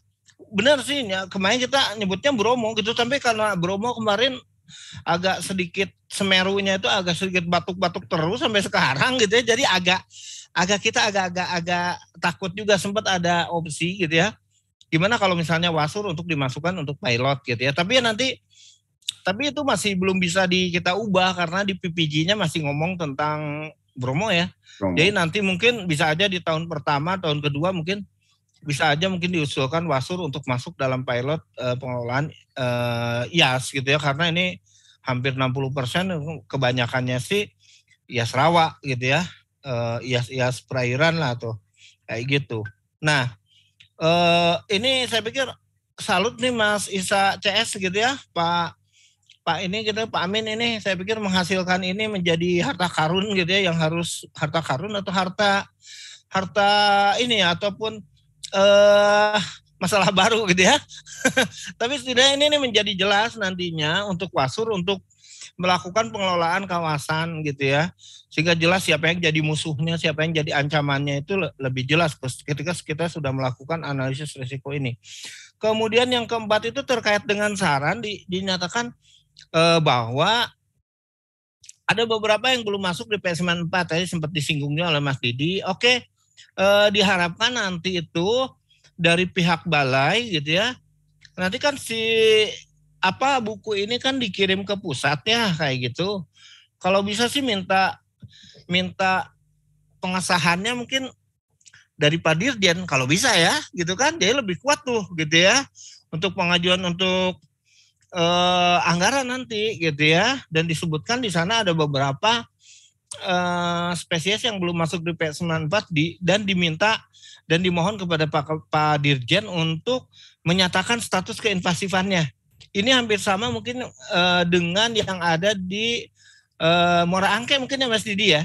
Itu sama gitu ya dan kita sudah selesai untuk membuatkan SK-nya daripada nanti nggak bisa berkutik apapun ketika P94-nya masih belum belum direvisi, tapi kegiatan sudah mulai dimulai. Jadi lebih baik minta SK keinvasifan dan minta pengesahan dari Pak Dirjen untuk buku ini gitu ya. Ya larinya pasti juga nanti ke saya lagi itu kalau untuk telaahnya, tapi kan ini kan udah selesai telaahnya. Ya. Saya pikir udah oke. Jadi itu Mas ini Pak Amin gitu ya sama Mas Isa mungkin selaku ketua timnya ya gitu nanti diurusin ini supaya lebih smooth. Pak Amin mungkin nantinya kalau misalnya mau melakukan pemulihan ekosistem karena mekanisme untuk pengendaliannya itu kan masuknya di pemulihan ekosistem dan saya juga udah ngintip nih mohon maaf di Paknya Wasur ada juga tuh pemulihan ya Pak Amin. Iya, oke jadi untuk mempermudah aja nanti ini perlu disahkan oleh Pak Dirjen walaupun dalam Perdirjennya itu tidak menyatakan harus disahkan gitu ya, tapi setidaknya kalau untuk penguatan untuk meminta anggaran itu akan lebih kuat kalau misalnya Pak Dirjen atau minimal Bu Direktur yang akan tanda tangan si analisa ya. Syukur-syukur ada kata pengantar dari Pak Dirjen atau Bu Dir gitu ya, Pak Dirjen gitu itu akan lebih cantik lagi si si bukunya gitu ya. Dan ini mungkin terus yang mungkin ada ini di situ dinyatakan bahwa ada Mas Isa bilang bahwa penyebaran itu masih belum begitu dikaji, tapi kalau saya lihat dari beberapa prioritas yang akan dilakukan di kawasannya itu saya pikir saya sudah sepakat itu adalah area-area pathway ya, sehingga kalau kata saya sih disarannya dimasukkan aja gitu ya bahwa kenapa ditunjuk si danau ini, jalan trans ini aneh karena ini adalah salah satu pathway dari penyebaran IAS kayak gitu. Sehingga lebih jelas bahwa ya ini perlu dilakukan. Termasuk yang kata Mas Didi bilang bahwa Trans Papua ini harus menjadi hal yang mungkin yang rutin tiap tahun harus dilakukan kegiatannya. Minimal untuk melakukan ya yang paling gampang ya dicabutin lah kayak gitu ya. Paling gampang ataupun dengan metode yang lain yang sifatnya melakukan aksi-aksi yang respon cepat kayak gitu, dan itu saya pikir tiap tahun mungkin alangkah baiknya dilakukan. Anggarannya mungkin bisa masuk di anggaran yang mana saya pikir Pak Amin lebih hafal. Dan saya sepakat dengan Pak Didi bahwa ada masyarakat semua di sana yang mendapatkan benefit secara ekonomi gitu ya dari ikan dari apa. Saya pikir ini harus dimanfaatkan gini. Mungkin sama dengan Pak Didi, bagaimana mereka diajak untuk ikut mengendalikan IAS ini gitu, dan cara mereka, oke Pak, misalnya bikinlah mungkin PKS-nya, kemitraan konservasinya, mereka dikasih area misal untuk ngelola kawasan itu, bukan ngelola ya, memanfaatkan kawasan itu dalam pengambilan ikan gitu ya, berapa ikan setiap tahunnya, berapa kilo yang diambil karena saya pikir banyak ikan yang invasif juga ya gitu kan. Kemudian tapi mereka juga disuruh untuk kewajiban untuk mengelola kawasan itu gitu, mengendalikan IAS itu sendiri gitu ya. Sehingga mereka dapat ekonomik secara fisheries-nya ikannya, tapi mereka juga harus melakukan perlindungan berupa mencegah supaya si IAS di sana itu tidak terlalu banyak tumbuh ataupun dikurangi terus dari tiap tahun. Sehingga ini akan memudahkan teman-teman dari Wasur juga bebannya agak sedikit berkurang karena masyarakat yang akan aktif di sana. Saya pikir ini perlu bisa dibuat suatu mekanisme kemitraan konservasi dan ini bisa jadi suatu percontohan gitu buat yang lain gitu ya, TN lain, bahwa pelibatan masyarakat itu sangat mutlak dilakukan, tapi dengan cara yang mereka dapat economic value gitu, tapi mereka juga wajib melakukan ini dan mungkin contoh kasus mungkin kalau dulu saya di UPT di Ciremai, saya termasuk yang memulai untuk membuat suatu kemitraan konservasi di sana. Jadi mereka ingin melakukan pembuatan kawasan berupa membuka wisata gitu ya. Misalnya wisatanya 1 hektar. Kita nyuruh mereka 10 kali lipat dari itu untuk melakukan perlindungan ataupun perlindungan kawasan. Jadi yang namanya mereka boleh 1 hektar dijadikan tempat wisata. Tapi 10 hektar di sekitar situ mereka wajib melakukan perlindungan berupa mencegah bakaran, kalau ada orang yang nyuri ditangkap oleh mereka kayak gitu. Hal-hal yang mungkin yang termasuk dengan melakukan penanaman kalau di sana gitu ya. Termasuk IAS juga mungkin harusnya dulu sih IASnya masih belum begitu in gitu ya, tapi saya pikir itu bisa dimasukkan. Mungkin Pak Amin ataupun Pak Isa. Saya ini dan menarik. Saya lihat itu di buku juga nyatakan bahwa perlu ada penelitian terkait dengan cost benefit atau cost recovery ya kayak gitu. Nah itu saya pikir itu harus dimention kalau misalnya anggarannya bisa masuk di DIPA melakukan pengkajian ini oleh teman-teman PEH atau staf lain. Ini bisa ditawarkan kepada universitas untuk mereka melakukan cost benefit atau evaluasi ekonomi terkait dengan IAS ini sendiri sehingga lebih jelas mungkin. Dan ini menarik karena Wasur di samping terkenal dengan wetland areanya, tapi ancaman yang paling tinggi atau bukan ancaman mungkin ya sekarang sudah masuk bahwa ya IAS ini menjadi suatu sumber masalah dalam pengelolaan, sehingga kelemahan kalau bisa diangkat menjadi suatu kelebihan sehingga nantinya anggaran terkait dengan IAS itu bisa banyak masuk di Wasur gitu ya. Mungkin itu dari saya, Pak Amin, Pak Isa, dan teman-teman, dan mungkin di sini moderator Mas Dewi ya. Mangga saya kembalikan kepada Mas Dewi. Terima kasih Pak Iwan. Sangat menarik sekali tadi. Pengendalian melibatkan masyarakat. Itu mungkin bisa tiap tahun kita juga itu Pak, kemarin itu juga dalam pengendalian di Dogam itu juga kita melibatkan masyarakat sekitar untuk katakanlah kita bersama-sama, tapi belum ada arah ke kemitraan konservasi, belum ada. Mungkin ke depan mudah-mudahan kita bisa ke arah ke situ Pak. Ya, kalau gitu Mas Dewi, gimana Pak? Kemarin ya sedikit ini mungkin buat Pak Amin juga. Kemarin itu kita tuh sempat diminta oleh bagian PE ya, Mas Muko gitu ya. Mungkin arahan dari Bappenas juga nih kelihatannya atau Rocan. Bahwa sebenarnya katanya kalau bisa IAS juga melibatkan masyarakat dan mungkin ada hal mungkin barang yang bisa diserahkan kepada masyarakat kayak gitu ya. Karena sekarang itu semangat untuk mengajak masyarakat dan memberikan modal masyarakat untuk ikut sama-sama mengelola kawasan itu tinggi nih Mas Amin gitu ya. Saya nggak tahu nih katanya kalau di maksa itu nomor 6 berapa tuh yang untuk bantuan katanya, kalau memungkinkan katanya dari IAS juga bisa melakukan itu bersama masyarakat. Walaupun saya bilang ya anggarannya udah keburu turun gitu ya, kalaupun mungkin ya direvisi, tapi itu kan tergantung dari UPT-nya masing-masing ya. mungkin itu Mas Dian, kasih. Terima kasih Pak saran dan masukannya Pak. Mungkin kita lanjut ke sesi berikutnya yaitu sesi tanya jawab. Mungkin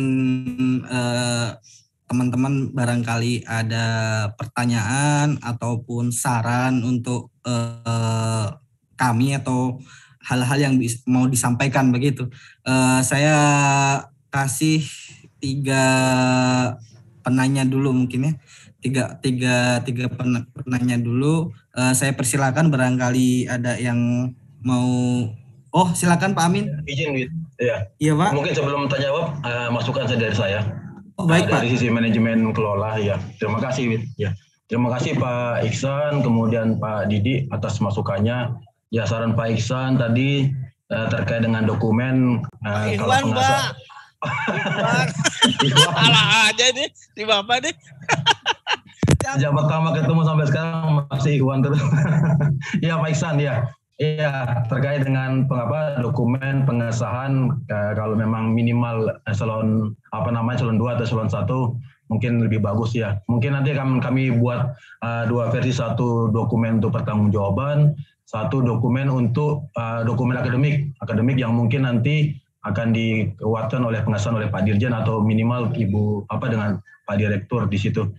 Terkait dengan beberapa jenis yang tidak terdaftar dalam IAS Permen, nanti akan kami menyurat juga ke Pak Dirjen untuk dimasukkan menjadi daftar IAS. Mungkin di tempat lain tidak menjadi atau mungkin tidak ditemukan, tetapi di Taman Nasional Wasur menjadi atau ditemukan dan itu tidak terdaftar, akan kami coba minimal bisa dimasukkan dan itu menjadi prioritas untuk secara nasional untuk jadi perhatian.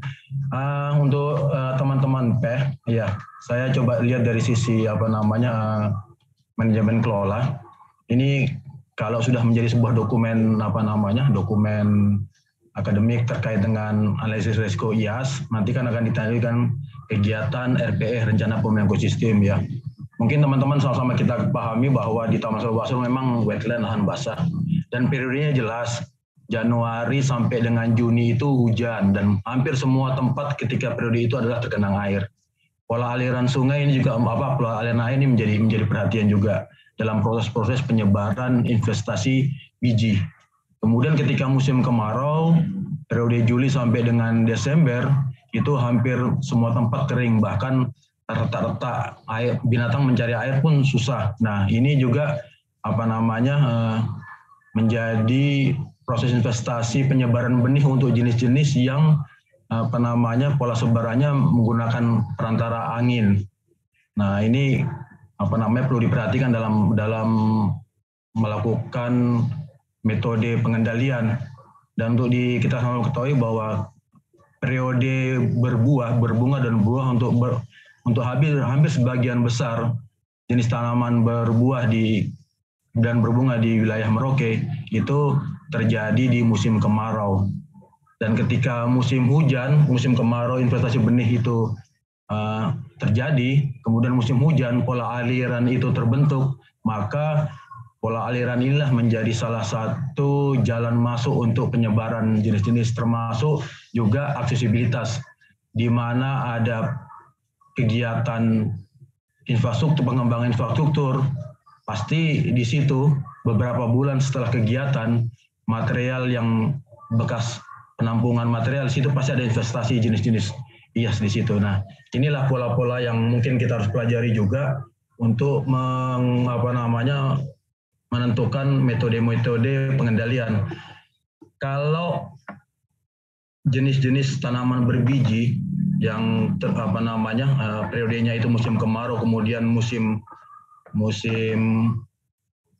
penghujan, sebarannya itu terjadi, mungkin metode pengendalian yang mungkin teman-teman bisa perhatikan adalah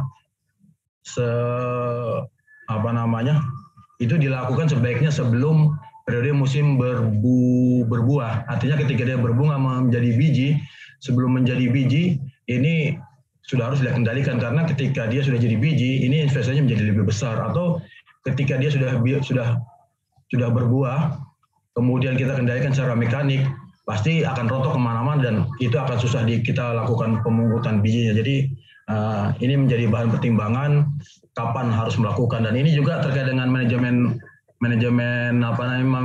anggaran. Ini mungkin bisa dikonfirmasi juga ke teman-teman perencanaan tentang tata waktu atau RPD, rencana pencarian dananya. Kalau bisa dilakukan pada bulan-bulan sebelum biji itu dia melakukan pemencaran atau melalui angin atau apa seperti itu. Jadi menjadi masukan untuk teman-teman perencana juga terkait dengan kapan akan dilaksanakan. Ini dengan teman-teman anggaran juga terkait dengan kapan anggaran itu bisa direalisasikan dan sebagainya. Nah, mungkin dari saya itu saja masukan.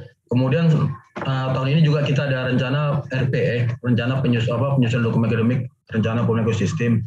Nah, di situ saya berharap sudah keluar semua metode pengendalian terhadap skala prioritas analisis IAS ini. Jadi IAS A, metode pengendaliannya apa, kapan, dan sebagainya seperti itu. Jadi jelas ketika nanti tiap tahun kita lakukan pengendalian itu sudah ada arahnya. Kalau selama ini kita melakukan kegiatan pengendalian mungkin masih berdasarkan analisis, tapi masih berdasarkan pendekatan identifikasi kasat mata dan sebagainya, tapi berdasarkan analisis mungkin belum. Tapi setelah ini mungkin kita sudah mengarah ke skala prioritas, dan ini kan menjadi bahan masukan untuk teman-teman perencana jenis-jenis apa saja yang harus dikendalikan, metode seperti apa dan kapan, anggaran yang dibutuhkannya berapa. Ini menjadi masukan untuk teman-teman perencana. Mungkin itu saja dari saya. Silakan Mas Widi untuk sesi tanya jawabnya. Terima kasih. Ya Pak, makasih Pak. Ini sudah ada 2 yang raise hand. Mungkin dari Mas Apri, silakan Mas Apri bisa buka videonya dulu, kameranya.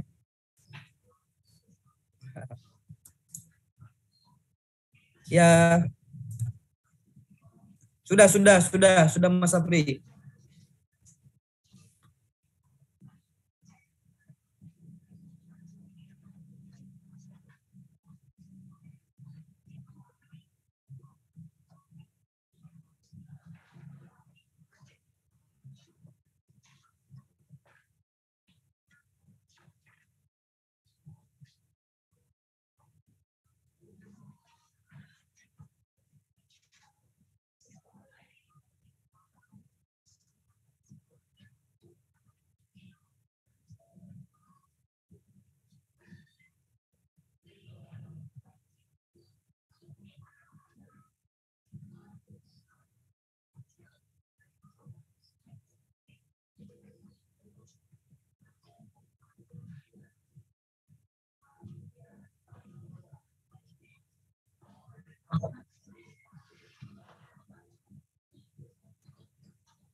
Ya baik Mas Apri, makasih Mas.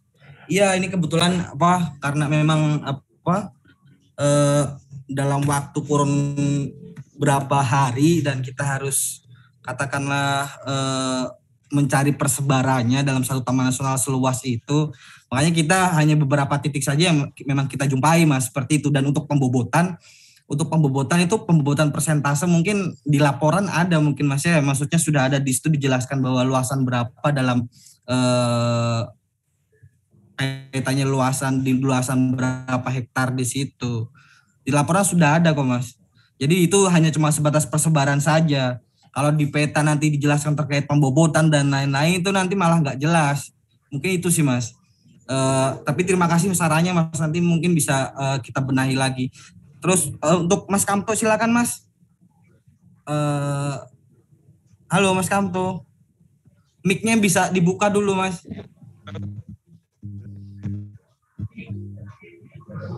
Silakan Mas.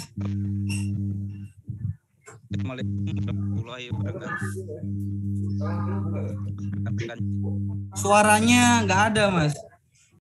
Suaranya nggak ada, mungkin headsetnya yang dicopot aja biar nggak usah pakai headset, nggak apa-apa, kayaknya headsetnya yang.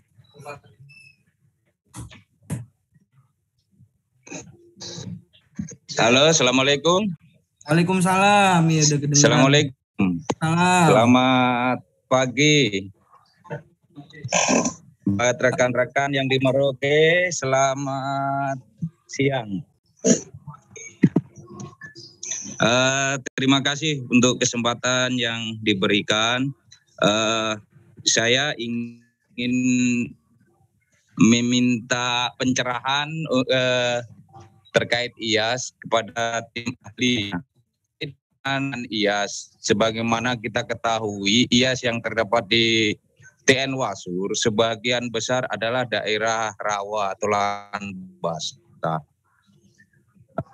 Kami beberapa tahun ke belakang melaksanakan kegiatan yang tersebut.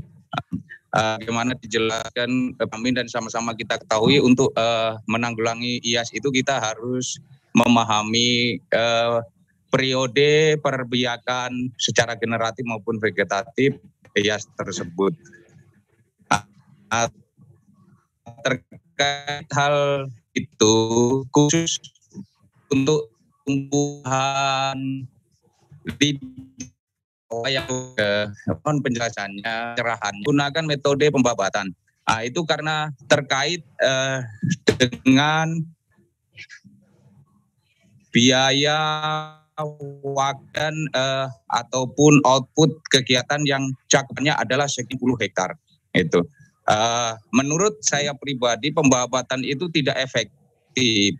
Tidak efektif dalam artian ketika kita tanggulangi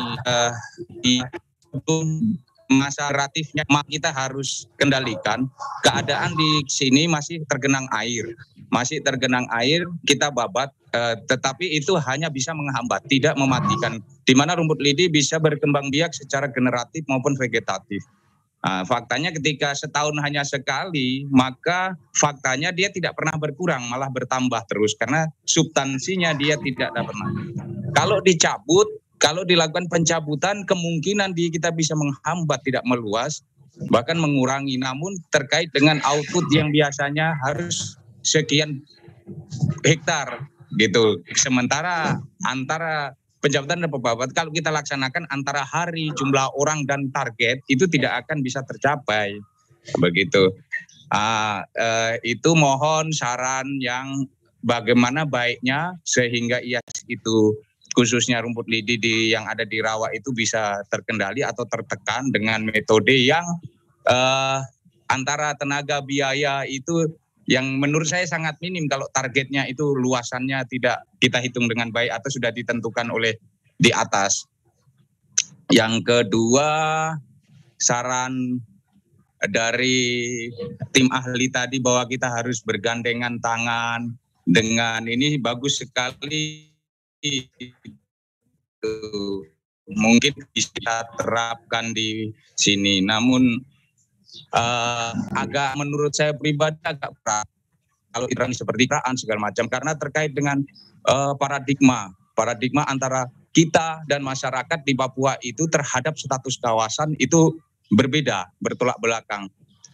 Di tempat lain mungkin cara pandang bahwa kawasan itu milik negara, dikuasai oleh negara. Masyarakat sepakat, pengelola sepakat. Namun di Papua itu berbeda. Kita mengklaim bahwa kawasan itu milik kita, tapi masyarakat mengklaim kawasan itu milik mereka. Dan faktanya lebih kuat bahwa kawasan itu milik mereka. Ketika kita meminta mereka untuk mengelola hasilnya, contoh ikan dengan kewajiban mereka harus ABCD, itu menurut saya tidak akan bisa dilaksanakan di sini. Yang bisa kita laksanakan adalah mereka keikutsertaan mereka, kita gaji mereka kalau mau kita anggarkan sesuai DIPA, namun jangan kita berharap banyak, artinya sesuai target. Mereka bekerja pun seperti yang harus kita inginkan. Tidak bisa sepenuhnya kalau Jawa. Contoh kita bisa sehari 5 meter persegi pencabutan kalau menggunakan masyarakat pura murni mereka kemungkinan tidak bisa demikian. Itu untuk informasi balik dari kami, khususnya pribadi dari saya. Mungkin teman-teman yang lain tidak sepaham dengan saya boleh saja, tapi sepengetahuan saya demikian. Untuk kalau kita berinovasi cara-cara yang teman-teman di bagian barat, di Jawa lakukan, kemungkinan besar di sini tidak bisa dilakukan karena di Jawa itu orang memerlukan lahan. Ketika kita menawarkan lahan dengan syarat-syarat banyak yang oke, banyak yang mau, tapi di Papua itu berbeda. Di Papua masyarakat asli Papua mereka itu tanahnya mereka gitu. Terima kasih Pak, mohon pencerahannya. Sekian. Ya baik Mas Kamto, mungkin kita lanjut ke pertanyaan selanjutnya dulu ya, nanti bisa setelah itu 3 baru nanti langsung dijawab begitu. Untuk Mas Agung saya persilakan Mas. Ya, tes. Terima kasih Mas Widi. Suara kedengeran kah? Sudah. Silakan Iya, Mas. Ya terima kasih teman-teman sudah bagus banget terkait dengan hasil inventarisasi invasifnya. Mungkin sedikit masukan saja, kalau nggak salah tadi teridentifikasi kalau nggak salah ada sekitar 30 spesies tumbuhan invasif yang ada di Taman Sulawesi. Mungkin saran dan masukan saja bahwa apakah saya mungkin kelewat atau tidak, perlu ada penjelasan sedikit mungkin dari jenis-jenis yang dari 30 spesies untuk diterangkan secara rinci mengapa itu invasif dan mungkin dampaknya terhadap karena ini menjadi penting sebenarnya untuk kegiatan kita di kemudian hari terkait dengan pengelolaan, sehingga kita menjadi bagi kita ini sebagai pembobotan buat kita sih untuk melakukan kegiatan pemulihan ekosistem nantinya. Cuma itu saja dari saya Mas Widi, terima kasih.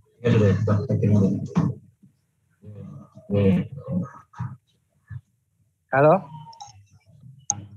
Mas Widi. Halo, iya Mas Agung. Saya lupa tadi buka mic-nya. Ya, terima kasih Mas Agung. Mungkin setelah ini kita langsung masuk ke sesi jawab. Mungkin dari Pak Sunardi atau Pak Ikhwan, mungkin saya persilakan untuk bisa menjawab tadi pertanyaan tadi yang dari Mas Kamto terkait pengendalian yang seperti apa sih maksudnya. Dari kemarin kita sudah ada pembabatan dan lain, tapi efektivitasnya kurang. Mungkin kira-kira dari Pak Nardi ataupun Pak Ikhwan barangkali ada saran atau masukan lain bisa menjawab pertanyaan dari Pak. Baik, saya mungkin coba itu ya menanggapi dari Pak Kamto ya. Kita mungkin memang terkait efektivitas pengendalian ya. Jadi memang setiap jenis itu punya karakter sendiri, kemudian kita memang tidak bisa menyamaratakan metodenya itu disamakan, misalnya rumput lidi dan promolena mungkin pasti akan berbeda. Amin. Maaf, Pak Amin. Suaranya bisa dimatikan dulu, Pak. Oh, sorry ada tamu ya, sorry. Iya, Pak. Baik, saya lanjut. Jadi memang benar Pak Kamto, jadi efektivitasnya itu akan berbeda-beda setiap jenisnya. Namun kembali lagi ya, ketika memang tadi ya berhubung dikaitkan dengan target pengendalian, misalnya disebutkan indikatornya adalah luasan. Nah, mungkin kita kembali juga ke dokumen yang disusun oleh tim analisis risiko ya. Karena saya lihat dari rekomendasi yang dibuat untuk rumput lidi misalnya itu adalah saya lihat itu lindungi situs ya. Jadi di situ adalah lindungi situs. Jadi memang nanti ketika menyusun RPE-nya itu kemudian terkait target juga ya. Ini sempat juga dibahas di Sumbar kemarin saya berdiskusi. Jadi tolong juga targetnya itu tetap disesuaikan dengan dokumen analisis risikonya. Misalnya nanti dibuat target misalnya harus mengendalikan 10 hektar misalnya. 10 hektar itu tidak hanya dilihat dari per individu ya, per jenisnya, tetapi itu misalnya keseluruhan areal. Jadi pengendalian itu sekali lagi bukan pengendalian dan pengelolaannya. Kita sebutnya dokumen analisis risiko itu adalah bagian besarnya adalah pengelolaan IAS. Kemudian nanti kalaupun RPE-nya adalah target indikator keberhasilan pengelolaan IAS-nya itu adalah misalnya 200 hektar misalnya. Tapi 200 hektar itu bukan dikatakan bahwa 200 hektar itu ini menurut saya ya, nanti Bapak-Bapak juga nanti bisa melihat dari manajemen yang ada. Tapi 200 hektar itu dalam artian bukan 200 hektar itu bersih ya, bersih dari IAS, tetapi ada kegiatan di dalam 200 hektar itu. Kalau dari sisi pandangan saya, karena ini terkait manajemen IAS, jadi bukan hanya bahwa keberhasilannya itu bahwa bersih, tetapi ada kegiatan-kegiatan, misalnya kegiatan monitoring berapa areal yang dimonitoring itu juga termasuk dalam indikator keberhasilan nanti. Jadi tidak hanya melulu bahwa pengelolaan IAS itu adalah clearing ya, kalau land clearing dari IAS, tetapi kita kalau berbicara pengelolaan itu banyak kegiatannya. Makanya di dokumen analisis risiko juga rekomendasinya misalnya ada lindungi situs. Lindungi situs artinya kita melindungi dari objek situs itu atau kawasan ini, misalnya Rawadogamit misalnya, kita melindungi itu. Kalaupun nanti di targetnya 20 hektar, ternyata di Rawadogamit kan investasinya hanya 5 hektar. Apakah dia katakan berhasil? Ya kalau disesuaikan dengan dokumen analisis risiko, misalnya hanya teman-teman bapak-bapak melakukan pengendalian di 5 hektar, tetapi di kawasan Rawadogamit itu sudah dianggap sebuah indikator keberhasilan. Tetapi memang kalau saya bagaimana kita nanti tim menerjemahkan dokumen analisis risiko ini ke rencana pengelolaannya. Jadi saya harapkan jangan dibuat terpisah lagi nantinya. Misalnya RPE ternyata membuat indikator keberhasilannya 200 hektar, tetapi tidak melihat dari dokumen analisis risikonya. Nanti kan ribet sendiri nanti dari tim TN-nya. Jadi kalau bisa nanti penyusunan RPE itu disesuaikan.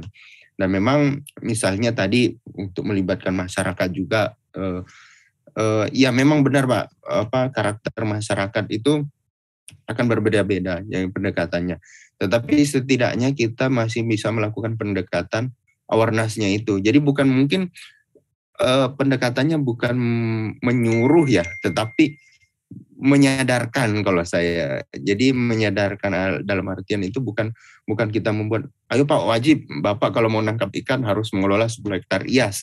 Jadi bukan isu itu yang kita bawa, tetapi kita tinggal sadarkan Bapak sekarang bagaimana tangkapannya, apakah menurun atau meningkat. Kalau menurun kita bisa masuk lewat situ isunya, Pak ini menurun tangkapan ikannya karena ada IAS.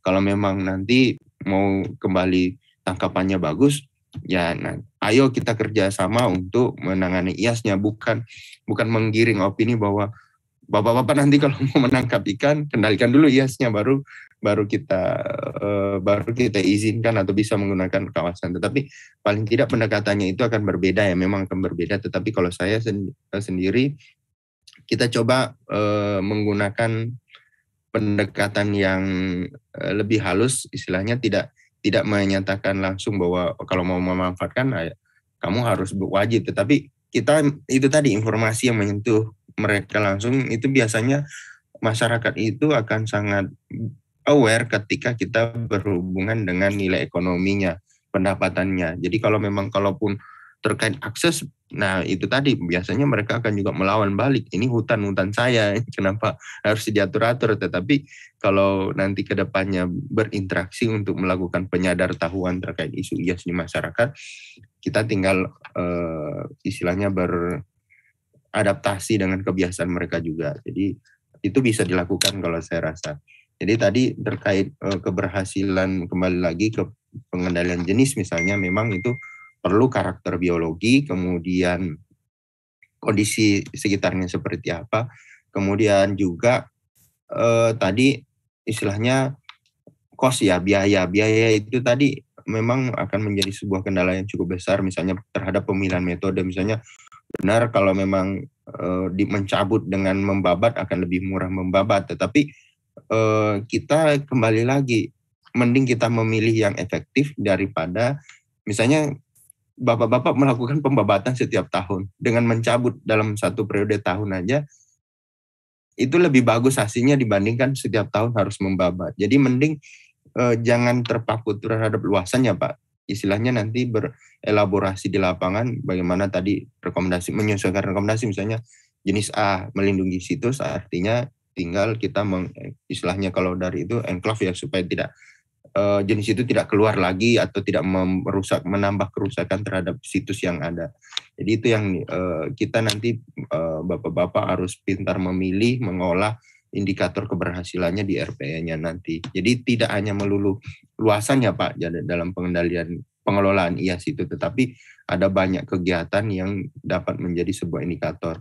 Termasuk tadi yang saya tertarik juga terhadap yang di awal penanya pertama, itu adalah sistem monitoring bisa dilakukan dengan pola-pola misalnya penitikan persebaran misalnya. Tadi kan tadi Mas Widi menyatakan bahwa sementara ini masih di situ yang kita deteksi, tetapi nanti monitoringnya bisa memanfaatkan sistem ARGIS misalnya atau tinggal nanti para ketika atau Polhut ke lapangan sudah dibekali atau GPS atau nanti bisa. Biasanya kan kalau ARGIS ada bisa langsung semacam Google Form-nya untuk titik lokasi, nanti itu bisa dikumpulkan informasinya. Jadi sistem database dari TN Wasur juga lengkap bahwa Kromolena pada analisis risiko masih ditemukan di daerah A, tetapi nanti sistem monitoringnya berkembang. Silakan berkreasi nanti Mas Widi dan tim untuk melakukan sistem monitoring, misalnya sistem monitoring spasial itu lebih bagus, jadi sudah menitik-nitik lokasi-lokasi IAS ketika ke lapangan, sudah dibekali bahwa tolong ya di titik ketika menemukan jenis-jenis ini, itu jadi database yang berlanjut nanti. Sementara itu dari saya, mungkin nanti yang lainnya bisa Pak Ikhwan juga bisa menambahkan. Terima kasih. Ya baik, terima kasih Pak Nardi. Sangat bagus sekali. Mungkin dari Pak Iwan barangkali ada masukan Pak terkait tadi penanya yang kedua. Makasih. Yang tadi disampaikan oleh Pak Kanto kali ya. Iya, Kanto Pak, betul. Ya. Ya Pak, mungkin sepakat sih sebenarnya setiap kawasan konservasi, setiap daerah itu punya karakter, punya budaya masing-masing gitu ya. Jadi nggak bisa kita samakan misalnya pengelolaan yang ada di satu kawasan dan kawasan yang lain. Apalagi kita samakan pengelolaan kawasan konservasi di timur dan barat dan di tengah itu berbeda karakteristik kayak gitu ya. Mungkin bagi saya mungkin di tengah dan barat sempat saya rasakan karena saya di UPT. Timur mungkin saya juga masih belajar. Tapi intinya sebenarnya bukan, saya sepakat dengan Mas Didi, sebenarnya bukan untuk penekanan bahwa kamu nangkap ikan kemudian wajib ini, tidak sih sebenarnya, itu hanya sebatas mungkin perumpamaan saja gitu ya. Tapi cara untuk pendekatannya berbeda gitu ya. Mungkin kalau di barat bisa aja dan pendekatan yang sifatnya agak sedikit menekan gitu ya. Bisa gitu ya. Karena mungkin relatif mungkin sebenarnya di barat itu kan adat itu, apalagi di Jawa itu kan tentang adat itu kan nggak terlalu kuat lagi gitu ya.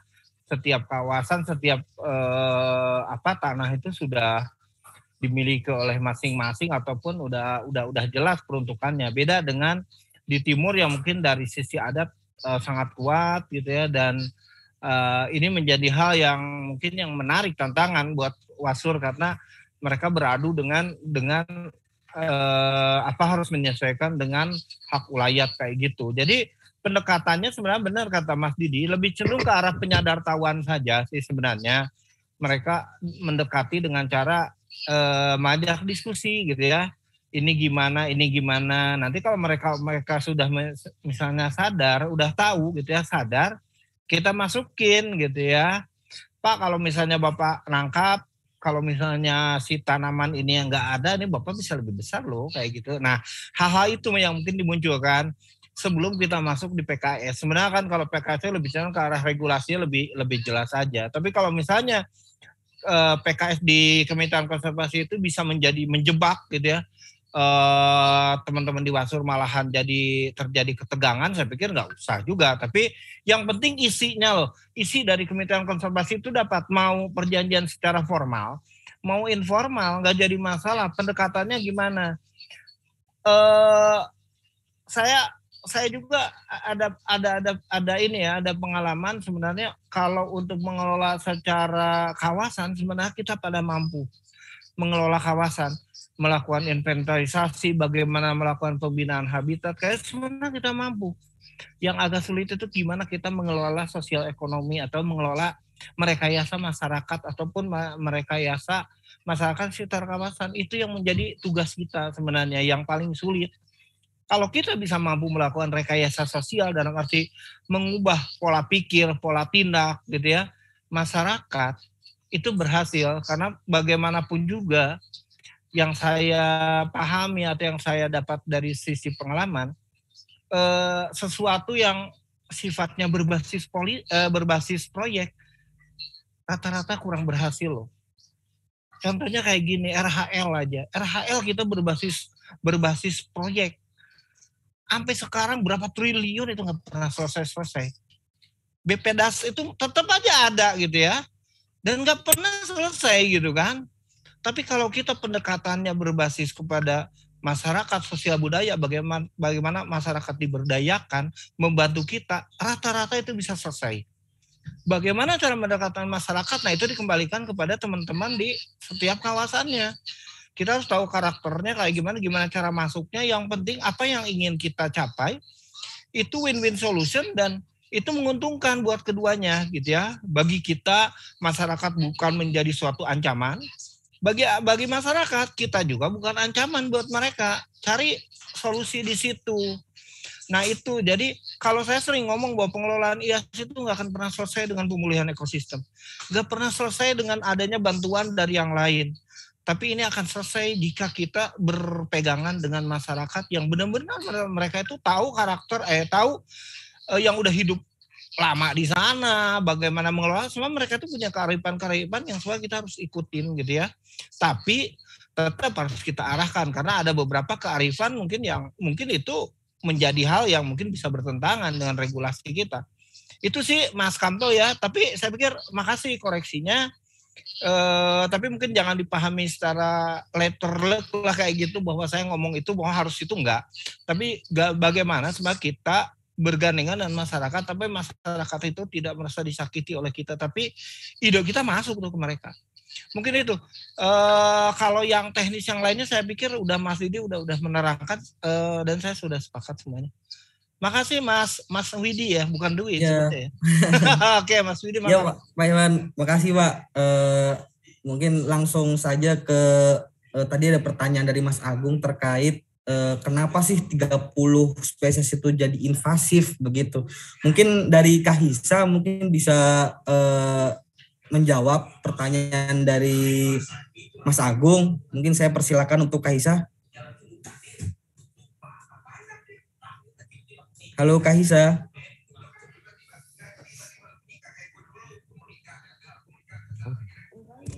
Untuk pertanyaannya Mas Agung, jadi sebenarnya kembali lagi yang tadi kami sampaikan di awal itu ada mengidentifikasi dan menganalisis risiko tumpahan invasif ini. Tetapi selain itu sebenarnya nanti dalam laporan besarnya itu sudah ada penjelasannya di dalam semua. Jadi kita setiap spesies itu kita jelaskan keinvasifannya seperti apa, kemudian dampaknya seperti apa. Nah, yang kita jelaskan di laporan besarnya itulah yang dulu sebelumnya itu kita gunakan untuk menganalisis risikonya dan juga kelayakan pengendaliannya. Gitu, Mas. Kalau mungkin kalau kita jelaskan satu-satu sampai 30 jenis di sini mungkin terlalu panjang lebar. Nanti mudah-mudahan kalau dalam waktu dekat dokumen finalnya ini sudah selesai, itu bisa dipelajari juga oleh teman-teman seperti itu. Nanti di dalam itu sudah lengkap semua. Kita cantumkan deskripsi jenisnya sampai risiko keinvasifannya, dampaknya seperti apa ada di dalam situ. Oke, gitu Mas Widi. Ya, terima kasih Kaisa. Mungkin Mas Agung agak sedikit menjawab mungkin ya Mas ya. Tadi ya Kaisa yang tadi yang disampaikan. Mungkin kita lanjut ke sesi kedua, barangkali ada pertanyaan lagi atau saran dari Mas Mul atau Kak Helen atau yang lain Kak Yudi, barangkali ada hal yang mau disampaikan begitu. Mbak Debbie. Kayaknya udah itu. Udah nggak ada lagi nih. Kalau gitu mungkin barangkali ada hal yang mau disampaikan lagi Pak Sunardi ataupun Pak Ihwan. Oke, mungkin dari saya aja dulu mungkin ya, Mas Didi. Iya. Oke. Baik, Pak. Pertama mungkin saya atas Direktur KKH gitu ya mengucapkan terima kasih nih kepada Pak Amin dan para stafnya. Saya pikir ini lompatan yang bagus gitu ya buat teman-teman Wasur. Bahkan saya sih sempat kepikiran bahwa bukan kepikiran ya, pasti kalau dikirimkan ke Pak Dirjen, Pak Dirjen akan apresiasi gitu ya, dan mungkin akan menjadikan ini menjadi salah satu acuan juga untuk analisis resiko buat teman-teman yang lain. Mungkin dulu kita banyak mengacu kepada Bantimurung mungkin ya Mas Didi, tapi Bantimurung itu perhitungannya sebelum ada Perdirjen. Jadi, tapi ini yang terbaru, saya pikir di antara yang lain saya nggak berusaha ini ya, apa ya, tidak berusaha memuji, tapi benar kenyataannya gitu. Ini yang paling bagus nih, ini Pak Isa, Pak Amin, sehingga ini mungkin nanti bisa menjadi suatu contoh. Mungkin nanti saya akan share kepada teman-teman TN yang sedang membuat analisis resiko gitu ya. Contoh dari Wasur nih, teman-teman timur ini udah sangat bagus, jangan sampai kalah gitu ya teman-teman barat gitu ya, dengan dokumen seperti ini gitu ya. Kemudian mungkin apa yang disampaikan tadi, mungkin kalau bisa ditandatangani oleh Pak Dirjen, mungkin Pak Amin ya, terus minta gitu ya, dimasukkan di revisi dalam PS94, atau mungkin ini apa untuk ditentukan status keinvasifannya dalam bentuk SK kayak gitulah. Mungkin nanti saya akan kirim contoh dari BKSDA Jakarta yang meminta kembali yang perumpung itu, dia bisa diikutin kayak gitu. Apalagi ya mungkin ini saya pikir buku ini juga bagus karena Mas Didi konsen nih, bagus juga Mas Didi, makasih Mas Didi ya udah membantu KLHK gitu ya. Saya pikir ini menarik dan salut deh sama semuanya ya. Nggak rugi saya ke DL, malah mungkin saya harus diajak DL lagi sama Mas Amin ke situ ya, makan rusa lagi. Oke, makasih semuanya dan silakan kepada Mas Didi kalau misalnya ada tambahan dari Mas Didi. Ya Pak, terima kasih. Jadi Bapak Ibu, sekali lagi saya juga mengucapkan terima kasih ya atas kerja keras dan usahanya. Saya juga mohon maaf ketika selama mendampingi tim Pak Amin, Pak Isa, ada kekurangan, mungkin ada beberapa keterlambatan juga kemarin saya sempat terlambat merespon untuk reviewnya, mengirimkan dokumen reviewnya karena beberapa kesibukan, kemudian ada itu juga kegiatan-kegiatan, tetapi saya sangat mengapresiasi kepada tim ini bahwa apa yang sudah dihasilkan ini sangat bagus, sudah sangat baik. Kemudian tadi sudah apresiasi dari Pak Iwan bahwa ini akan dijadikan salah satu contoh dokumen analisis risiko yang mungkin akan menjadi pembelajaran kita bersama di kawasan-kawasan lainnya untuk terkait analisis risiko ya. Jadi memang meskipun Pak Iwan kemarin juga kita sempat berdiskusi bahwa sebenarnya tools analisis risikonya ada beberapa juga. Ini menjadi PR saya juga, mungkin nanti akan melakukan perbaikan revisi supaya lebih mudah dipahami oleh Bapak Ibu yang ada di kawasan konservasi untuk melakukan analisis risiko. Kami menyadari bahwa memang ada beberapa mungkin istilah ataupun alur prosedur kerja untuk menelurkan dokumen analisis risiko yang masih membingungkan. Mudah-mudahan dalam waktu dekat ini saya dan Bu Titi, Pak Sukisman bisa melakukan perbaikan. Ada Pak Iwan juga nanti akan membantu. Masukan-masukan kemarin sudah kami catat juga untuk melakukan perbaikan dokumen. Jadi mudah-mudahan ke depannya juga akan memudahkan dari Bapak-Bapak Ibu yang akan melakukan analisis risiko. Tetapi saya lihat bahwa dari tim TN Wasur sudah sangat punya komitmen, kapabilitasnya sudah mumpuni untuk melakukan analisis risiko. Dan ini menjadi sebuah hal yang positif bagi kita semua untuk melakukan pengelolaan IAS. Jadi kedepannya juga saya masih tetap terbuka untuk Bapak Ibu melakukan komunikasi, misalnya nanti mau menelurkan program kegiatan pengendalian ataupun program-program terkait IAS, saya dan Pak Iwan, ada Bu Titi, Pak Sukisman, silahkan kami sangat senang jika dikontak untuk diminta kerjasama, berdiskusi bareng, silahkan kami akan terbuka untuk berdiskusi. Mungkin itu saja yang sempat saya sampaikan untuk terakhir. Terima kasih sekali lagi Pak Amin, Mas Sisa, Mas Widi, dan Bapak Ibu yang telah hadir hari ini. Saya ucapkan terima kasih. Assalamualaikum warahmatullahi wabarakatuh. Waalaikumsalam warahmatullahi wabarakatuh. Pak Amin, barangkali ada yang mau disampaikan Pak? Silakan Pak. Ya. Pak Amin sebentar Pak Amin. Saya cuma bertanya. Ini laporannya kan udah bagus, analisa udah bagus. Ini apakah ada rencana mau dimasukkan ke jurnal? Ini harus jurnal internasional nih, bagus nih. Saya pikir Mas Didi bisa bantu nih. Ya Pak, rencana ya, oh iya terlewat juga sama saya. Syukur-syukur nama saya bisa nempel lah walaupun di urutan terakhir. Boleh Pak. Nah ini nanti ya saya juga tadi lupa menyampaikan bahwa dengan hasil yang seperti ini sangat memungkinkan untuk kita publish di jurnal karena kan dari teman-teman PEH juga akan bermanfaat ya karena ada nilai kumnya juga bisa diakses di situ. Insya Allah saya juga akan siap mendampingi nanti kita rumuskan draftnya karena yang paling bagus itu memang ada data-data pemetaannya ya, apalagi kalau punya histori misalnya luasan misalnya di tahun keberapa sampai sekarang ini itu sangat bagus nanti.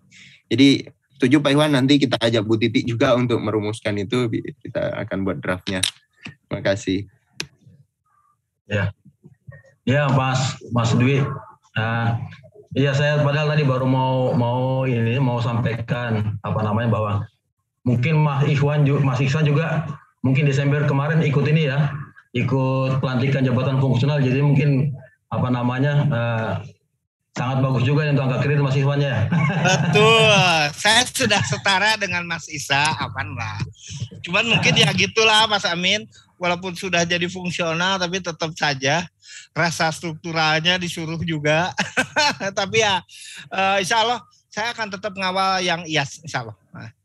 Ya, makasih Mas Ihsan ya. Pak Didi juga saya berharap kalau seandainya ini bisa dipublis di media jurnal internasional, terserah saja nanti susunannya silahkan diusulkan dengan teman-teman tim ini kan semua Pak Ihsan juga kan angka kredit juga teman-teman tentunya ketika ini dia skalanya jurnal internasional nilainya lebih tinggi lah. Nah, tinggal nanti silakan saja nanti terkait dengan tim siapa penulis utama siapa ini penting sama-sama ini bisa dipergunakan untuk teman-teman termasuk Pak Ihsan juga untuk angka kredit karena sekarang mungkin Pak Ihsan sudah mulai ngotak-ngatik untuk bikin dupak juga.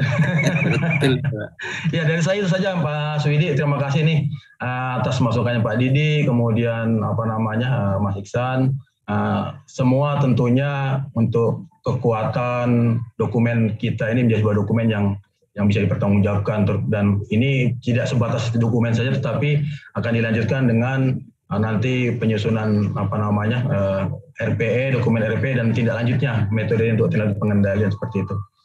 Dari saya itu saja Pak itu saya pikir sekaligus mewakili Kepala Balai terkait dengan kegiatan kita hari ini.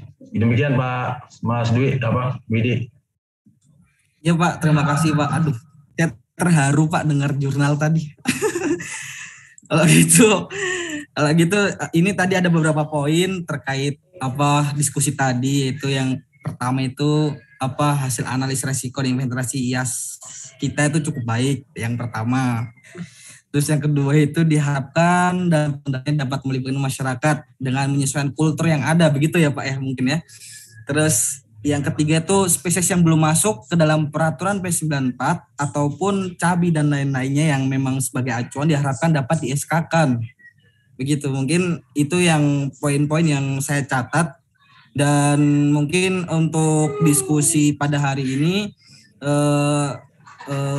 kita cukupkan untuk mudah-mudahan untuk kegiatan inventarisasi dan analisis risiko ini dapat dijadikan sebagai pedoman untuk RPE nanti, untuk penyusunan RPE dan ke depan bisa dalam pengendalian IAS kita dari Taman Nasional Masul sendiri pun lebih baik, begitu Pak. Mungkin dari saya selaku moderator saya minta maaf barangkali ada kekurangan ataupun kata yang kurang pantas, begitu Pak. Foto dulu Mas, foto bersama dulu. Oh iya Pak, mungkin boleh teman-teman bisa kameranya bisa di on-kan semua. Sebentar, Wid. Iya, ini kan bisa juga untuk keperluan dupak teman-teman nih, kegiatan kita hari ini. Nanti minta tolong si Mami untuk bukakan form untuk absensi. Oh baik Pak. Iya, jadi kegiatannya itu semua mengandung nilai angka kredit lah. Makasih. Iya Pak. Kak Helen, Mas Agung mungkin, Kak Roni, Kak Debi. Aduh mungkin nggak itu ya. Sudah. Senyum ya, 1, 2, 3. Kak Roni ketinggalan. Kak Debi 1, 2, 3. Oke, terima kasih Pak, Bu. Mungkin itu saja dan sekian. Terima kasih. Wassalamualaikum warahmatullahi wabarakatuh. Waalaikumsalam. Makasih ya. Pak Didi. Terima kasih. Salam untuk teman-teman di Jakarta dan Bogor. Oke. Siap. Salam sehat semuanya. Terima kasih Pak Iwan. Yo, sama-sama. Izin mendahulu ya. Ya,